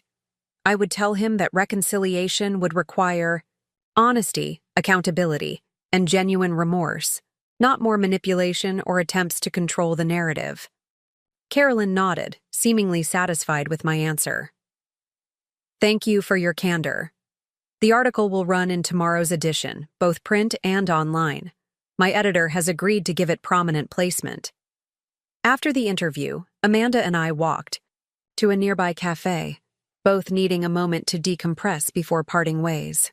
You were remarkable, Amanda said as we settled at a corner table with coffee. Composed, articulate, utterly credible. Carolyn was clearly moved by your account, especially the attempt at conservatorship. I just told the truth, I said simply. The truth delivered properly is a powerful thing, Amanda replied. But Eleanor, you should prepare yourself. Once this article publishes, the response from Ryan and Sophia will likely be swift and possibly more aggressive than before. They won't take this lying down. I nodded, stirring my coffee absently. What do you think they'll do? Best case scenario? They realize they're outmatched and retreat, focusing on salvaging what they can of Summit Solutions or their reputations. Worst case? They double down, perhaps with new allegations or attempts to discredit you in other ways. I'm ready, I said, surprising myself with how much I meant it. Whatever comes next, I won't be caught off guard again. The Portland Business Review article was published online at 6 a.m. the following morning, with the print edition hitting newsstands shortly after. By 7 a.m., my phone was buzzing with notifications as the story was picked up by other outlets and shared across social media. Carolyn had done a masterful job. The article was thorough and balanced, presenting all the evidence without sensationalism. The headline was simple but powerful. Summit Solutions Collapse, a mother's investment and a son's betrayal. An accompanying sidebar detailed the timeline of events, supported by documentation that left little room for doubt about what had actually transpired. The response was immediate and overwhelming. Former colleagues sent messages of support. Friends who had been uncertain now expressed outrage on my behalf. Even acquaintances I hadn't spoken to in years reached out to express their dismay at Ryan's actions. But the most significant response came just before noon. A call from Jessica Ward at the Seattle Business Journal, who had first contacted me about Ryan's accusations. "Mrs. Wilson," she said when I answered, "I've just read Carolyn Winter's article. I wanted to speak with you about some new information that's come to light regarding Summit Solutions." "What kind of information?" I asked cautiously. "Several former employees have come forward after reading your account. They've corroborated many of your claims and provided additional details about the company's financial mismanagement. I'd like to do a follow-up piece if you're willing to comment." I glanced at my watch. Amanda and I had agreed I would make no further statements without her present. "I'll need to consult with my attorney before agreeing to another interview. Can I call you back this afternoon?" "Of course," Jessica replied. "But Mrs. Wilson, there's something else you should know. Ryan Wilson and Sophia Chen have left Seattle. According to multiple sources, they cleared out their apartment and departed yesterday afternoon. No one seems to know where they've gone." The news hit me with unexpected force. "Left? You mean they fled?" "That's how it appears," Jessica confirmed. "Several creditors were actively seeking them, including the landlord of the Rainier Innovation Hub, who claims Summit Solutions is 3 months behind on rent. The timing, immediately before your article was published, seems significant." After ending the call, I sat motionless, processing this development. Ryan and Sophia had run, not just from me, but from all the consequences of their actions. No goodbyes, no confrontation, just a silent departure under cover of night. Was it cowardice, a strategic retreat, or something else entirely? My phone rang again. Olivia this time. "Mom," she said without preamble. "Have you heard? Ryan's gone." "How did you find out?" "Daniel called me. He went to the office this morning and found the place half emptied. Computers gone, files missing. Then he went to Ryan's apartment. And the doorman told him they moved out yesterday, loaded everything into a rental truck." "Did he say where they were going?" "No, but he mentioned something about Sophia having family connections in California." "Mom, I think they were planning this all along. The attacks on you, the media campaign, it was all just a smokescreen while they prepared to disappear." The realization settled like a weight in my chest. So all of it, the accusations, the attempted bank fraud, the threats of conservatorship, it was just to buy time? To distract me while they made their escape? Or to pressure you into one last payout, Olivia suggested. "Remember Sophia's visit? The bridge loan she wanted? I think that was their real goal, to squeeze more money from you before vanishing." It made a terrible kind of sense. The escalating attacks had been designed to make me desperate for resolution, willing to pay almost anything to end the conflict. When that failed, they had taken what they could and fled. "What are you going to do now?" Olivia asked. I considered the question carefully. "Nothing," I said finally. "At least, nothing actively. I've told my truth. The legal measures we've already taken will proceed whether Ryan and Sophia are in Seattle or not. If they've truly fled, that only confirms the righteousness of my position." "You're not going to try to find them? To confront Ryan?" To what end, Olivia? More pain? More accusation and denial? Ryan has made his choice. Multiple choices, actually, none of which suggest he's interested in genuine reconciliation. Olivia was quiet for a moment. I can't believe he would just leave like that, without a word, not even to me. The hurt in her voice was palpable, reminding me that I wasn't the only one betrayed by Ryan's actions. He had abandoned his sister too, left her to deal with the aftermath of his choices without so much as a goodbye. I'm sorry, sweetheart, I said softly. I know this affects you too. I'll be okay, she assured me, her voice strengthening. And so will you. We still have each other. After we hung up, I walked through my quiet house, stopping in the living room where family photos still occupied places of honor on shelves and walls. Images of happier times, vacations, graduations, holidays, moments I had treasured as evidence of a loving family bond. Had it all been an illusion? Had Ryan always been capable of this level of betrayal, or had something fundamental changed in him? I would probably never know for certain. What I did know was that I had done everything a mother could reasonably do to support her son's ambitions. I had provided financial backing, emotional support, unwavering belief in his abilities. When that support was abused, when my trust was betrayed, I had set appropriate boundaries. And when those boundaries were met with hostility and public attacks, I had defended myself with dignity and truth. Whatever happened next, whether Ryan eventually resurfaced with remorse or disappeared from my life permanently, I could face it knowing I had acted with integrity throughout. The next 2 weeks passed in a strange limbo. The media coverage gradually shifted from my conflict with Ryan to the broader story of Summit Solutions' collapse, with former employees and business partners coming forward with their own accounts of mismanagement and broken promises. Daniel Cooper gave an extensive interview to TechWire, detailing the company's downward spiral and confirming many of my claims about misappropriated funds.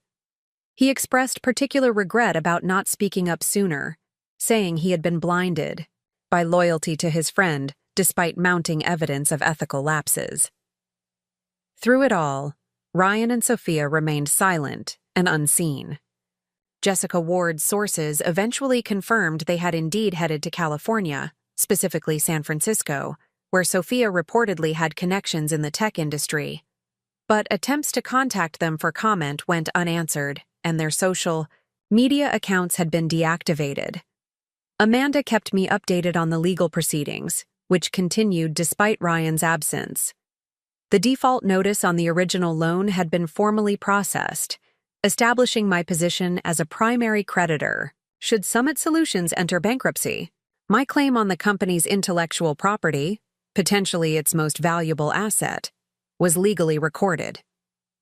It's unlikely you'll ever recover the full amount, Amanda cautioned during one of our check-ins. But if the technology is eventually acquired by another company, you could see a partial return on your investment. The money was never the primary concern, I reminded her. It was the principle. On a personal level, life began to find a new rhythm.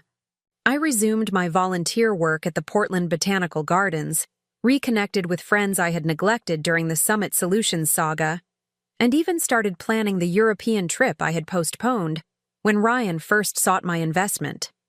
Olivia visited when her schedule allowed, and we carefully rebuilt our relationship without Ryan as its centerpiece. It was different, sometimes achingly so, but we adapted, found new topics of conversation, new ways to be mother and daughter in this altered reality. Then, exactly 1 month after the Portland Business Review article was published, an unexpected email arrived in my inbox. The sender was unfamiliar. Victoria, Cooper Eggmail, com. The subject line read simply, "Information about Ryan and Sophia." I stared at it for several minutes before opening it, uncertain whether I wanted whatever information Victoria Cooper, presumably Daniel's wife, might have to share.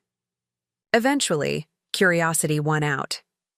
"Dear Mrs. Wilson, We haven't been formally introduced, though I feel I know you through Daniel's accounts. I'm Victoria Cooper, Daniel's wife. I hope you'll forgive this unsolicited contact, but I've come across information I believe you should have. As you may know, Daniel and I have remained in Seattle despite the collapse of Summit Solutions. Daniel has been consulting for several tech firms while considering his next move. Yesterday, he attended a networking event where he encountered Joseph Chen, Sophia's father. According to Daniel, Mr. Chen approached him specifically to discuss Summit Solutions. It seems Sophia had told her family a very different version of events, painting herself as the one who had tried to save the company from Ryan's mismanagement. She claimed to have invested her own family money in the venture, only to have it squandered. Mr. Chen was attempting to gather information about the company's assets and potential liability, as he believes his daughter was taken advantage of by Ryan. Daniel set him straight on several key points, including the true source of the company's funding, you, and the nature of Sophia's consulting services. The most concerning part, however, is what Mr. Chen revealed about Ryan and Sophia's current activities. They are apparently attempting to launch a new venture in San Francisco, using technology remarkably similar to Summit Solutions' core products. They're approaching investors with what they're calling proprietary environmental monitoring systems that Daniel believes are directly based on the work done at Summit Solutions. In essence, they appear to be attempting to restart the company under a new name, using intellectual property that legally belongs to Summit Solutions, and, by extension, to you as the primary creditor. Daniel has already contacted your attorney with the specific technical details that support this conclusion. I wanted to reach out personally because I know how painful this situation has been for you. Daniel feels tremendous guilt for not recognizing sooner what was happening at Summit Solutions, and we both want to help in any way we can. If you wish to discuss this further, my contact information is below. With sincere regards, Victoria Cooper. I read the email twice, then immediately forwarded it to Amanda with a brief note asking for her thoughts. Her response came within the hour, a request for a meeting the following morning at her office. When I arrived, Amanda wasn't alone. With her was a distinguished-looking man in his 60s whom she introduced as Martin Reynolds, a specialist in intellectual property law from her firm. Eleanor, Amanda began once we were settled in her conference room, Martin has reviewed the technical information Daniel Cooper provided. I asked him to join us because what we're dealing with now goes beyond our initial legal strategy. Martin nodded gravely. Based on Mr. Cooper's documentation, it appears your son and Ms. Chen are indeed attempting to commercialize technology that was developed at Summit Solutions during your period of investment. The similarities are too specific to be coincidental. What does that mean in practical terms? I asked. It means they're potentially violating intellectual property rights, Martin explained. As the primary creditor of Summit Solutions, you have a legitimate claim to the company's IP portfolio. If they're using that IP without proper acquisition or licensing, they're essentially stealing assets that legally belong to you. What are our options? I asked, a heaviness settling in my chest at the thought of yet another confrontation. With Ryan. Martin and Amanda exchanged glances before Amanda responded. We could send a cease and desist letter, warning them that we're aware of the IP infringement and demanding they stop immediately. If they ignore that, we could file for an injunction to prevent them from using the technology while a more comprehensive lawsuit is prepared. A lawsuit, I repeated, the word tasting bitter, against my own son. I understand this is difficult, Martin said gently. But from a purely legal perspective, what they're doing is not just ethically questionable, it's potentially criminal. They're attempting to profit from stolen intellectual property while the legitimate creditors of Summit Solutions receive nothing. I closed my eyes briefly, trying to process this latest betrayal. Not content with misusing my direct investment, Ryan was now attempting to steal the very technology that investment had helped create. There's another consideration, Amanda added. If they succeed in securing investment for this new venture using Summit Solutions technology, those investors could eventually find themselves entangled in our legal claims. By acting now, we may actually be preventing a much larger, more complex legal battle down the road. I need time to think, I said finally. This isn't just a legal decision, it's a personal one as well. They both nodded in understanding. As I left Amanda's office, my thoughts were in turmoil. Every instinct, as a mother urged me to find some path to reconciliation, some way to resolve this without further escalation. But the evidence was undeniable. Ryan and Sophia were continuing their pattern of deception and exploitation, now with the added dimension of intellectual property theft. That evening, as I sat in my garden watching the sunset paint the sky, in shades of pink and gold, my phone rang. The number was unfamiliar, with a San Francisco area code. With a sense of foreboding, I answered. Mom? Ryan's voice, immediately recognizable despite the weeks of silence. It's me. Ryan, I acknowledged, keeping my tone neutral. I was wondering when I'd hear from you. So you know where I am, he said, not a question but a statement. Yes. A pause, then. I suppose Daniel told you. He always was more loyal, to you than to me. Daniel has acted with integrity throughout this entire situation, I countered, which is more than I can say for you. Another pause, longer this time. When Ryan spoke again, his voice had shifted, becoming something closer, to the son I remembered. Mom, I know things got out of hand. The articles, the allegations, it all spiraled. I never intended for it to go that far. Yet you left without a word, I noted, packed up and disappeared, not exactly the actions of someone who feels remorseful. I needed space, he said. Time to think, to regroup. Summit Solutions was falling apart, and I couldn't see a way forward. So you decided to start over in San Francisco, I said, using technology developed at Summit Solutions. His sharp intake of breath told me he hadn't expected me to know about that. It's not what you think, he began, isn't it? I interrupted. Because what I think is that you're attempting to profit from intellectual property that legally belongs to your creditors, chief among them, me. The core technology was my idea from the beginning, Ryan protested. My vision, my design concepts.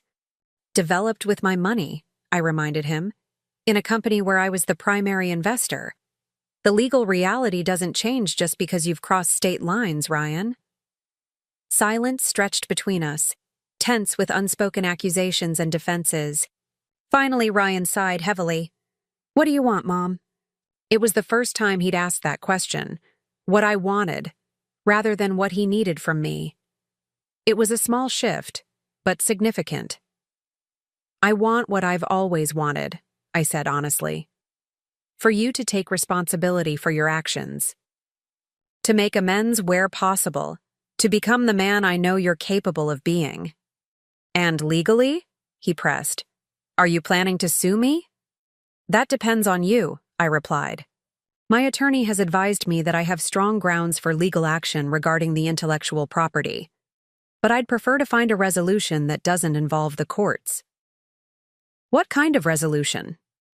I had been pondering this question all evening, weighing various possibilities against my own sense of what was right, what was fair, what was necessary for my own peace of mind. A formal acknowledgement of the debt you owe, I said finally. A structured repayment plan based on any success your new venture achieves, and a public retraction of the false accusations you made against me. Ryan was quiet for so long, I wondered if the call had dropped. When he spoke again, his voice was guarded. I need to think about this. Talk to Sophia. Of course, I agreed. But don't take too long, Ryan. Now that I'm aware of what you're doing, I can't simply look the other way. There will be consequences if you continue on this path without addressing the legitimate claims against you. I'll call you tomorrow, he said, then added awkwardly, Thanks for taking my call.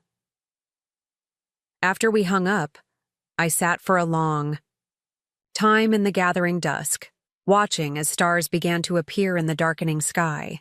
The conversation had been brief, tense, inconclusive, yet somehow I felt lighter than I had in weeks. Not because I believed Ryan had suddenly seen the error of his ways or was prepared to make full amends. Those transformations, if they came at all, would take time and consistent effort on his part. No, the lightness came from something simpler, more fundamental.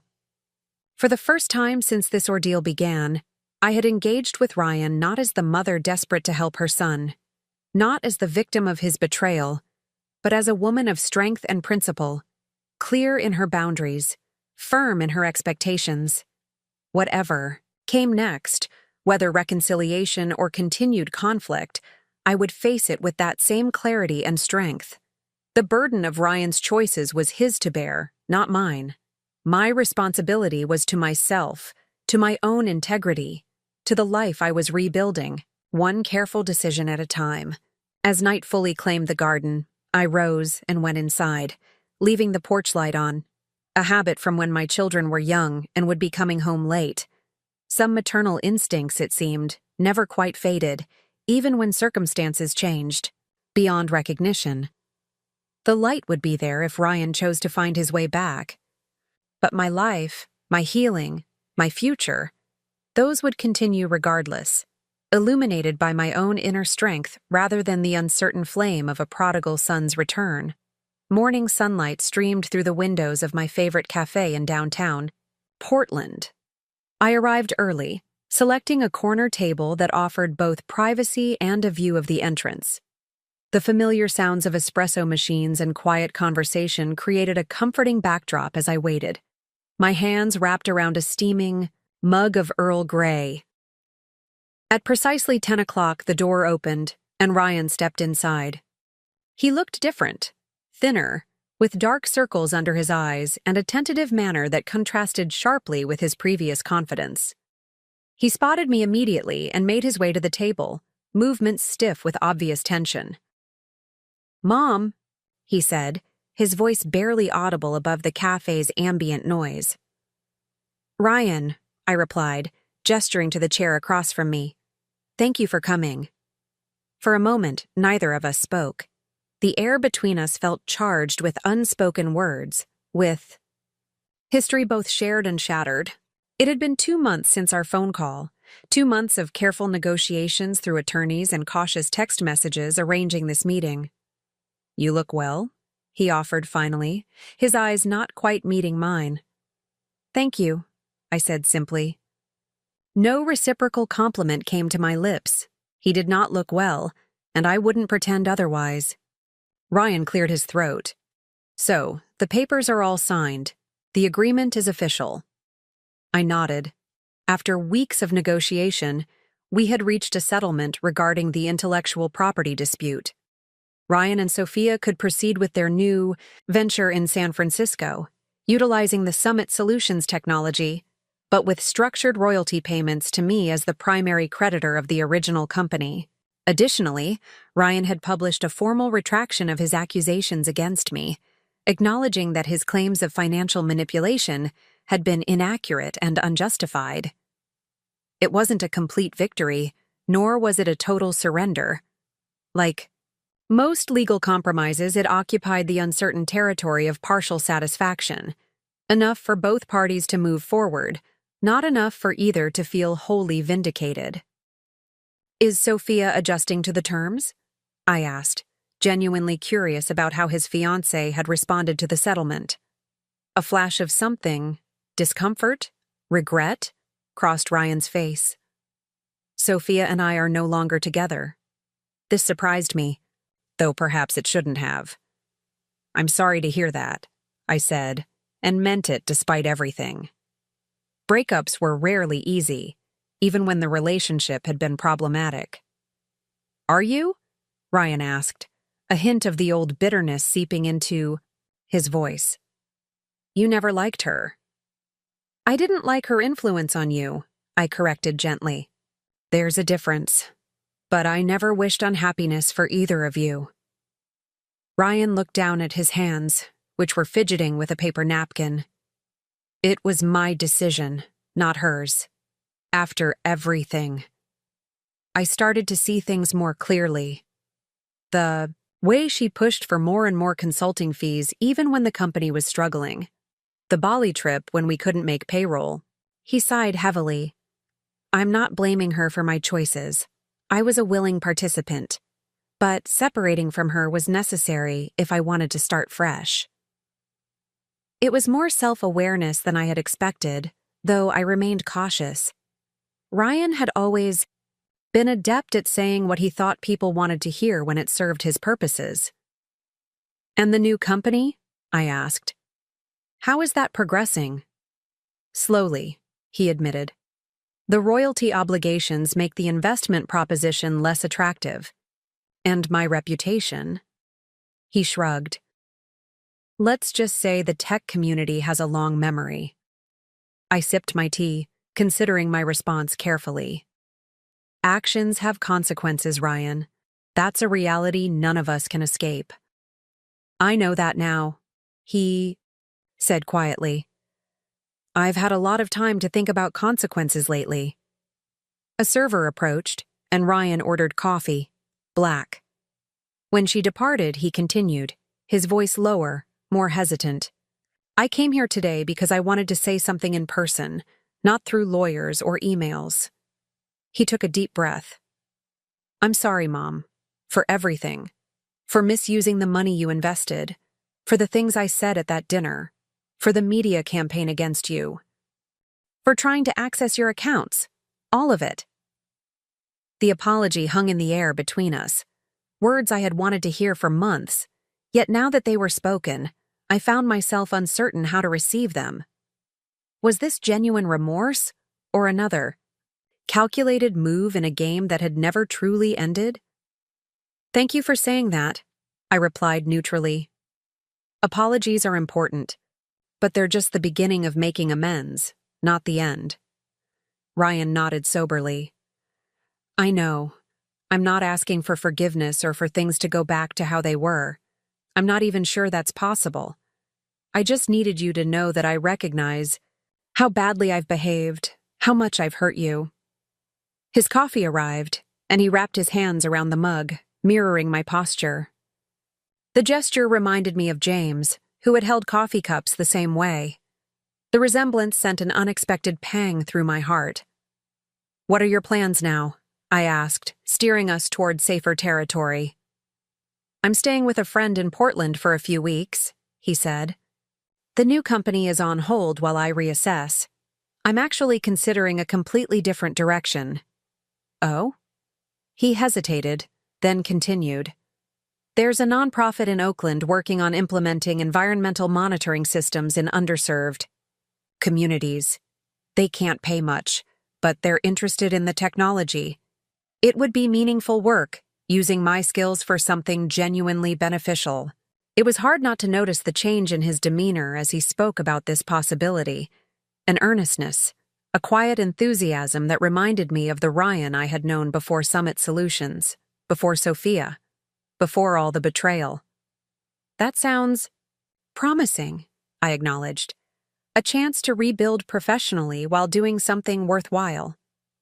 It's still in early discussions, he cautioned, and given my recent history, they're understandably wary. But the director seems willing to give me a chance, especially since... He trailed off, looking uncomfortable. Since what? Since Olivia vouched for me, he admitted. She knows someone on their board. Put in a good word. This was news to me. You've been in contact with Olivia? Ryan nodded. I reached out to her after our phone call. She was less than thrilled to hear from me at first. Made her feelings very clear about how I'd treated you. A rueful smile briefly touched his lips. but eventually she agreed to meet for coffee when she was in San Francisco for a conference. We talked for hours. I felt a complex mix of emotions, surprised that Olivia hadn't mentioned this to me, a tinge of what might have been jealousy, and underneath it all, a quiet gratitude that my children were finding their way back to some form of relationship. Olivia has a generous heart, I said finally. She always has. She made it clear that any relationship between us was contingent on me making things right with you, Ryan added. She's protective of you. You raised her well. I raised both of you, I pointed out softly. The same values, the same love. Ryan's expression clouded. And yet look how differently we turned out. Look how differently we treated you.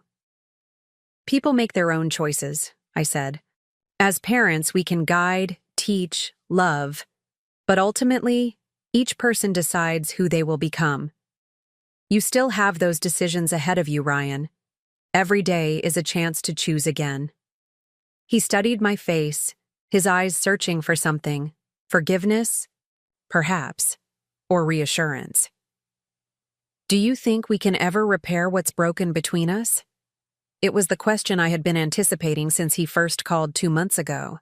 The one I had been asking myself with increasing frequency as the legal negotiations progressed toward resolution. I had rehearsed various answers in my mind, ranging from gentle platitudes to firm boundaries. But now, facing my son across the cafe table, I found myself speaking a deeper truth than any I had prepared. I don't know, I said honestly. What was broken wasn't just trust or money, though those were significant. What broke was my understanding of who you were, who we were to each other. I looked at my son and suddenly saw a stranger, someone capable of cruelty and deception I never imagined you could possess. Ryan flinched but didn't interrupt. Rebuilding a relationship after that kind of fracture isn't about apologies or legal settlements, I continued. It's about consistent actions over time. It's about you becoming someone I can trust again. Not because you're my son and I want to trust you, but because you've earned it through integrity and honesty. And if I do that work? He asked, his voice strained. If I become that person? Then perhaps we find a new way forward, I replied. Not the relationship we had before, that's gone, but something different. Something built on a more realistic understanding of who we both are. Ryan nodded slowly, absorbing my words. I'd like to try, he said simply. I don't expect anything from you. Not money, not forgiveness, not even a relationship if you decide that's not what you want. But I need to try, for myself as much as for you. For the first time since he'd entered the cafe, I felt a flicker of genuine hope.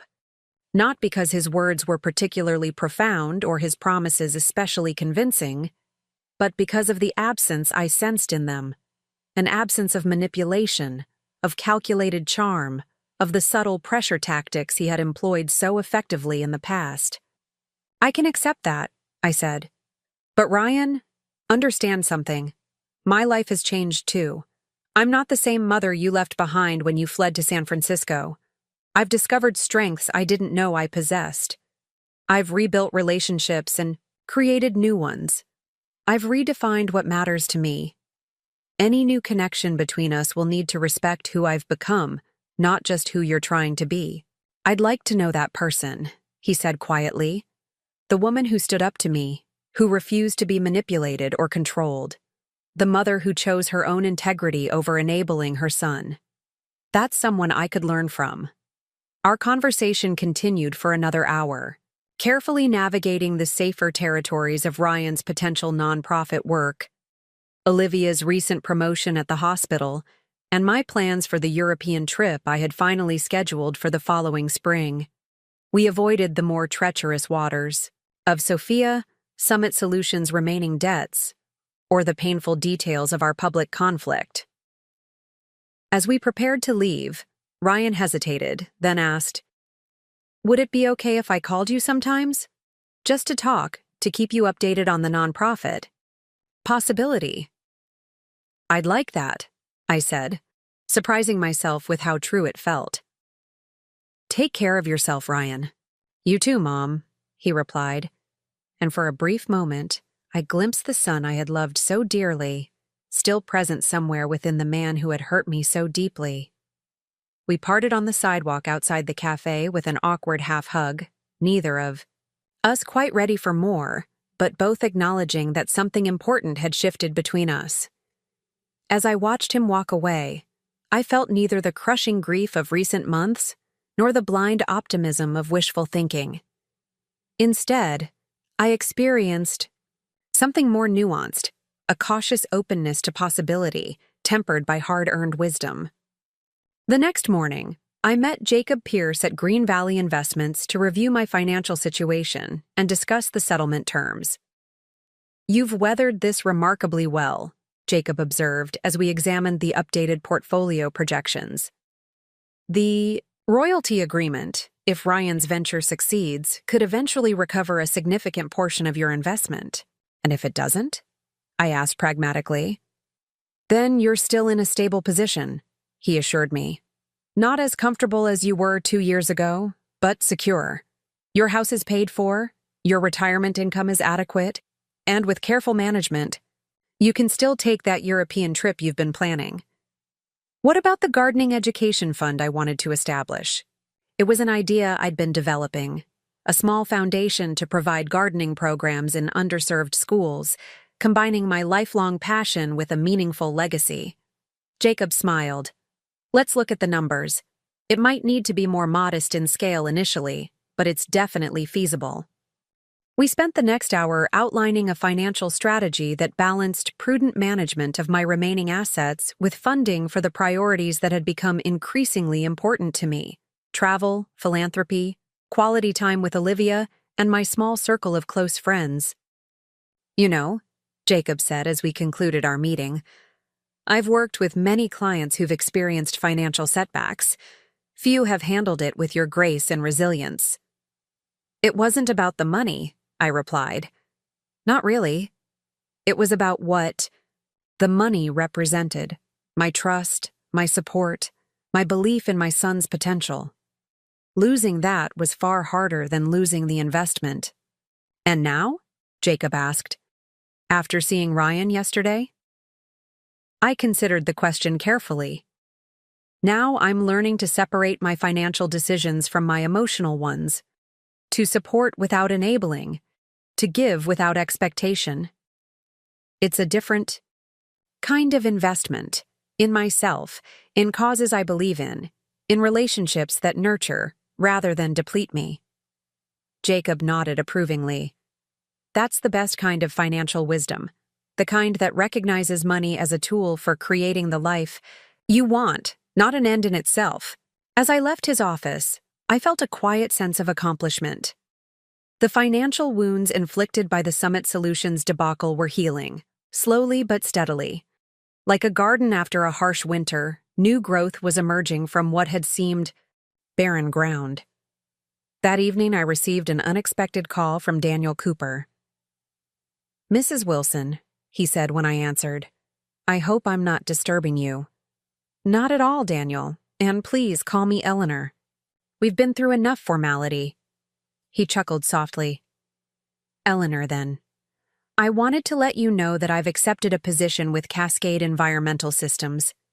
They're doing work similar to what we envisioned for Summit Solutions, but with a more sustainable business model.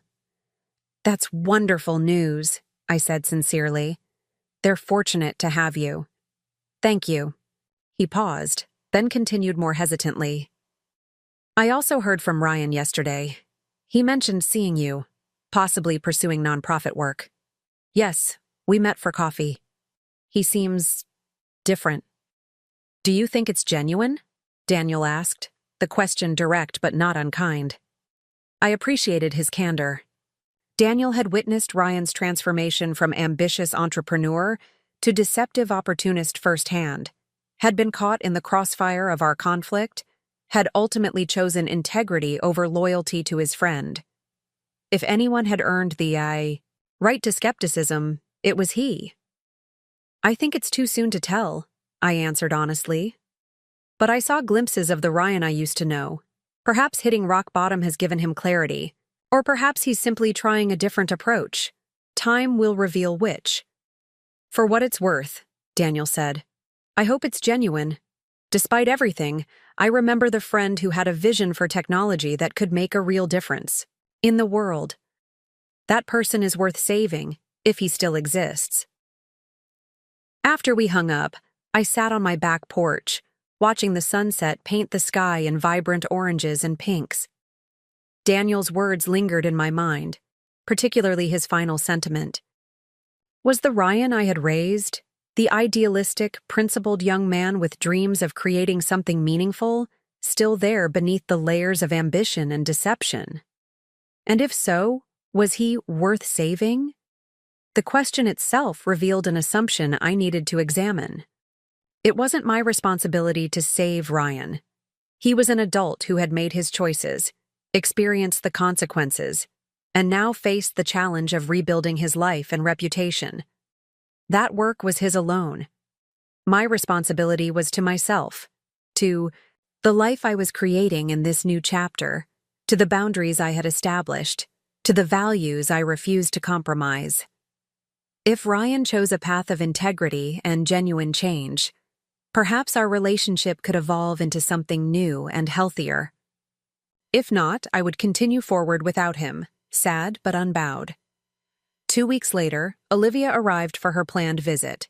As we prepared dinner together in my kitchen, the familiar choreography of our movements, her chopping vegetables while I tended to the sauce, created a comforting rhythm. So, she said casually, did Ryan tell you he's taking the nonprofit position in Oakland? He mentioned it was a possibility, I replied, stirring the sauce. He didn't say he'd made a decision. He called me yesterday to let me know. Starts next month, at half the salary he was making at Summit Solutions. He seemed excited about it. I processed this information, noting that Ryan hadn't called me with the update despite our cafe conversation. Are you in regular contact with him now? Olivia set down her knife, turning to face me fully. I was going to talk to you about that. I've been speaking with Ryan weekly since we met in San Francisco. I didn't mention it because I wasn't sure how you'd feel about it. You don't need my permission to have a relationship with your brother, I said gently. I know that, she acknowledged. But after everything he did to you, I didn't want you to think I was choosing sides or betraying your trust. I reached over and squeezed her hand. Sweetheart, family relationships aren't a zero-sum game. You loving your brother doesn't diminish. Your loyalty to me, I would never want to come between you. Olivia's shoulders relaxed visibly. He's really trying, Mom. The nonprofit job, therapy twice a week, even volunteering at a community garden on weekends.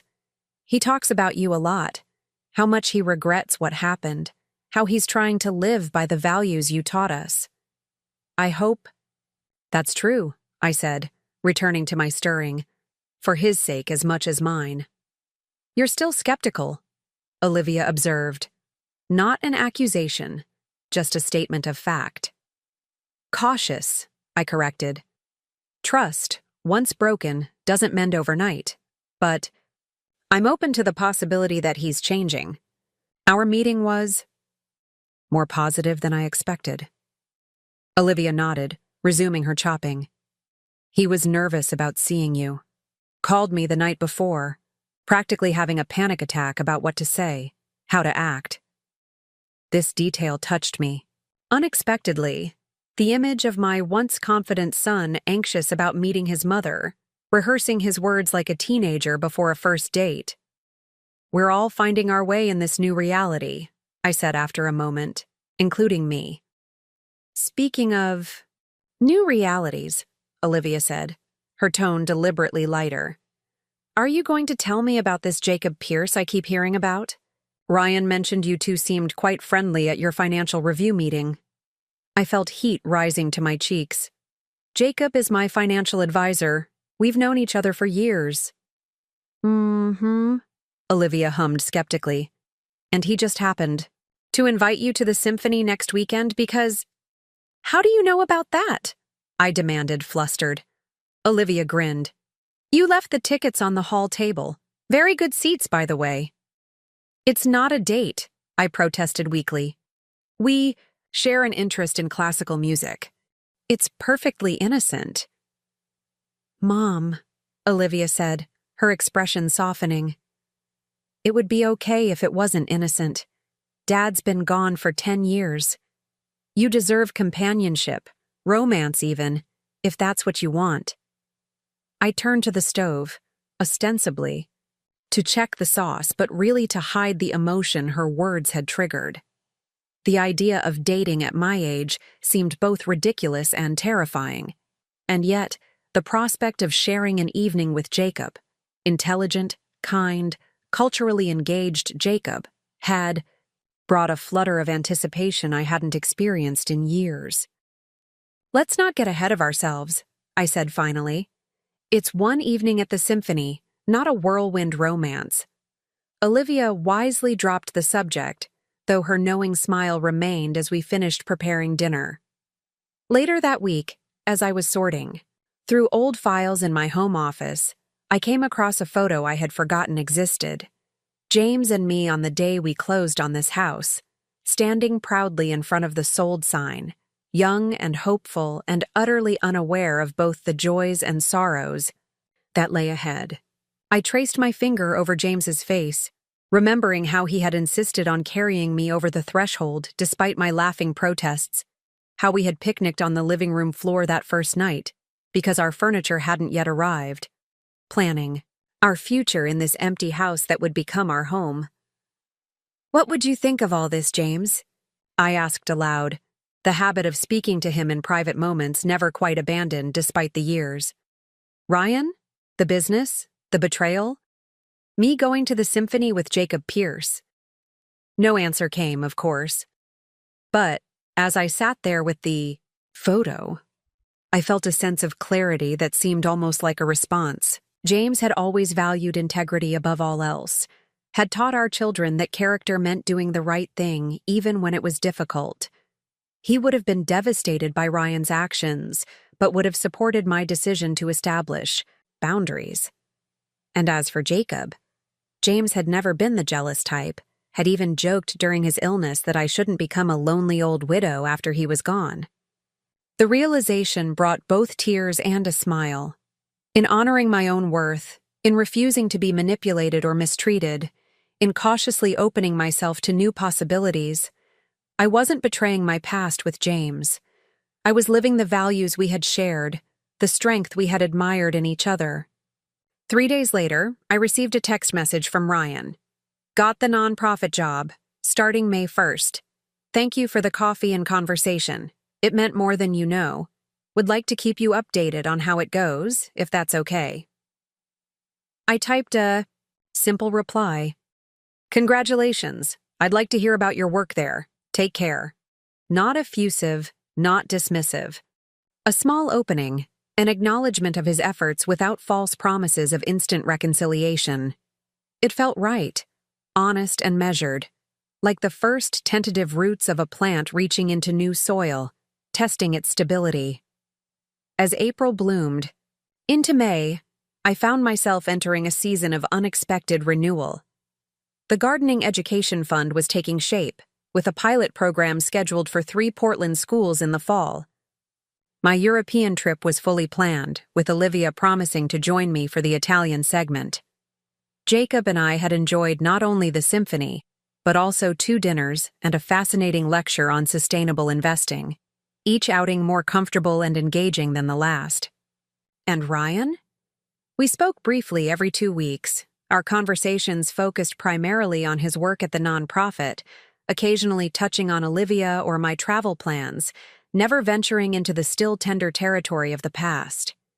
It wasn't the close relationship we had once shared, but it was something, a fragile bridge being carefully constructed between who we had been and who we were becoming. One evening in late May, as I worked in my garden, planting the summer vegetables that would flourish in the months ahead, my phone rang. It was Ryan. "Mom," he said when I answered, his voice strained. "I just heard from Daniel, Summit Solutions. Patents have been acquired by Cascade Environmental. The deal includes paying off the remaining creditors, including the royalty obligation to you." I set down my trowel, processing this unexpected news. "That's positive, isn't it? For everyone involved?" "It is," he agreed. "But Mom, the amount they're paying? It's substantial. After all creditors are satisfied, there's actually a remainder that will come to me as the original founder." "I'm glad to hear that," I said sincerely. "A fresh start with no financial cloud hanging over you will make things easier." Ryan was quiet for a moment, then asked, "Would you be willing to meet me in Portland this weekend? There's something I'd like to discuss in person." Curious and slightly wary, I agreed. We arranged to meet at the Portland Botanical Gardens, a place I visited often as both a volunteer and a visitor seeking peace among the carefully tended landscapes. 2 days later, I found Ryan waiting near the Japanese garden section, a manila envelope in his hands. He seemed nervous, shifting his weight from foot to foot as I approached. "Thank you for meeting me," he said, gesturing to a nearby bench where we could sit among the meticulously arranged rocks and carefully pruned trees. "What did you want to discuss?" I asked once we were seated. Ryan handed me the envelope. "I want you to have this." Inside was a cashier's check for an amount that made my eyes widen in surprise, the exact total of my original investment in Summit Solutions, plus the accumulated interest it would have earned over the past 2 years. "Ryan," I began, "the settlement agreement doesn't require—" "This isn't about legal requirements," he interrupted gently. "This is about doing what's right. You invested in me, in my dream, and I betrayed that trust. The settlement was a compromise. But this—" He gestured to the check. "This is restitution. Complete repayment of what you're owed." I studied his face, searching for signs of manipulation or hidden agenda, finding instead a quiet determination that reminded me of his father. "The non-profit salary can't possibly leave room for this kind of payment," I observed. "This must be everything from the patent acquisition, possibly more." Ryan nodded. "It is. Every penny." I spoke with my therapist about it extensively. She agrees that making full financial amends is an important step in my recovery process. But more importantly, it's what I need to do to live with myself. I looked down at the check, then back at my son, feeling a complex mixture of emotions.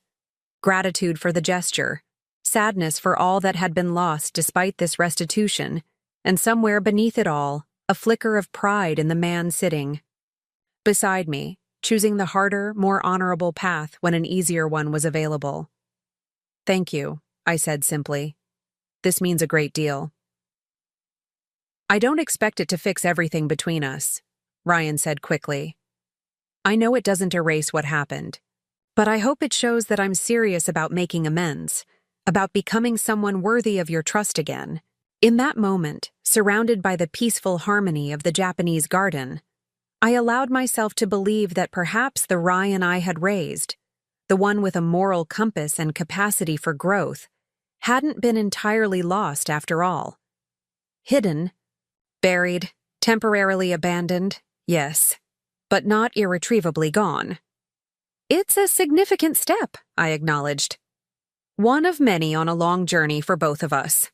We sat in companionable silence for several minutes, watching the gentle movement of koi in the nearby pond, before Ryan spoke again. "I've been thinking about what you said at the cafe, about becoming someone you can trust through consistent actions over time.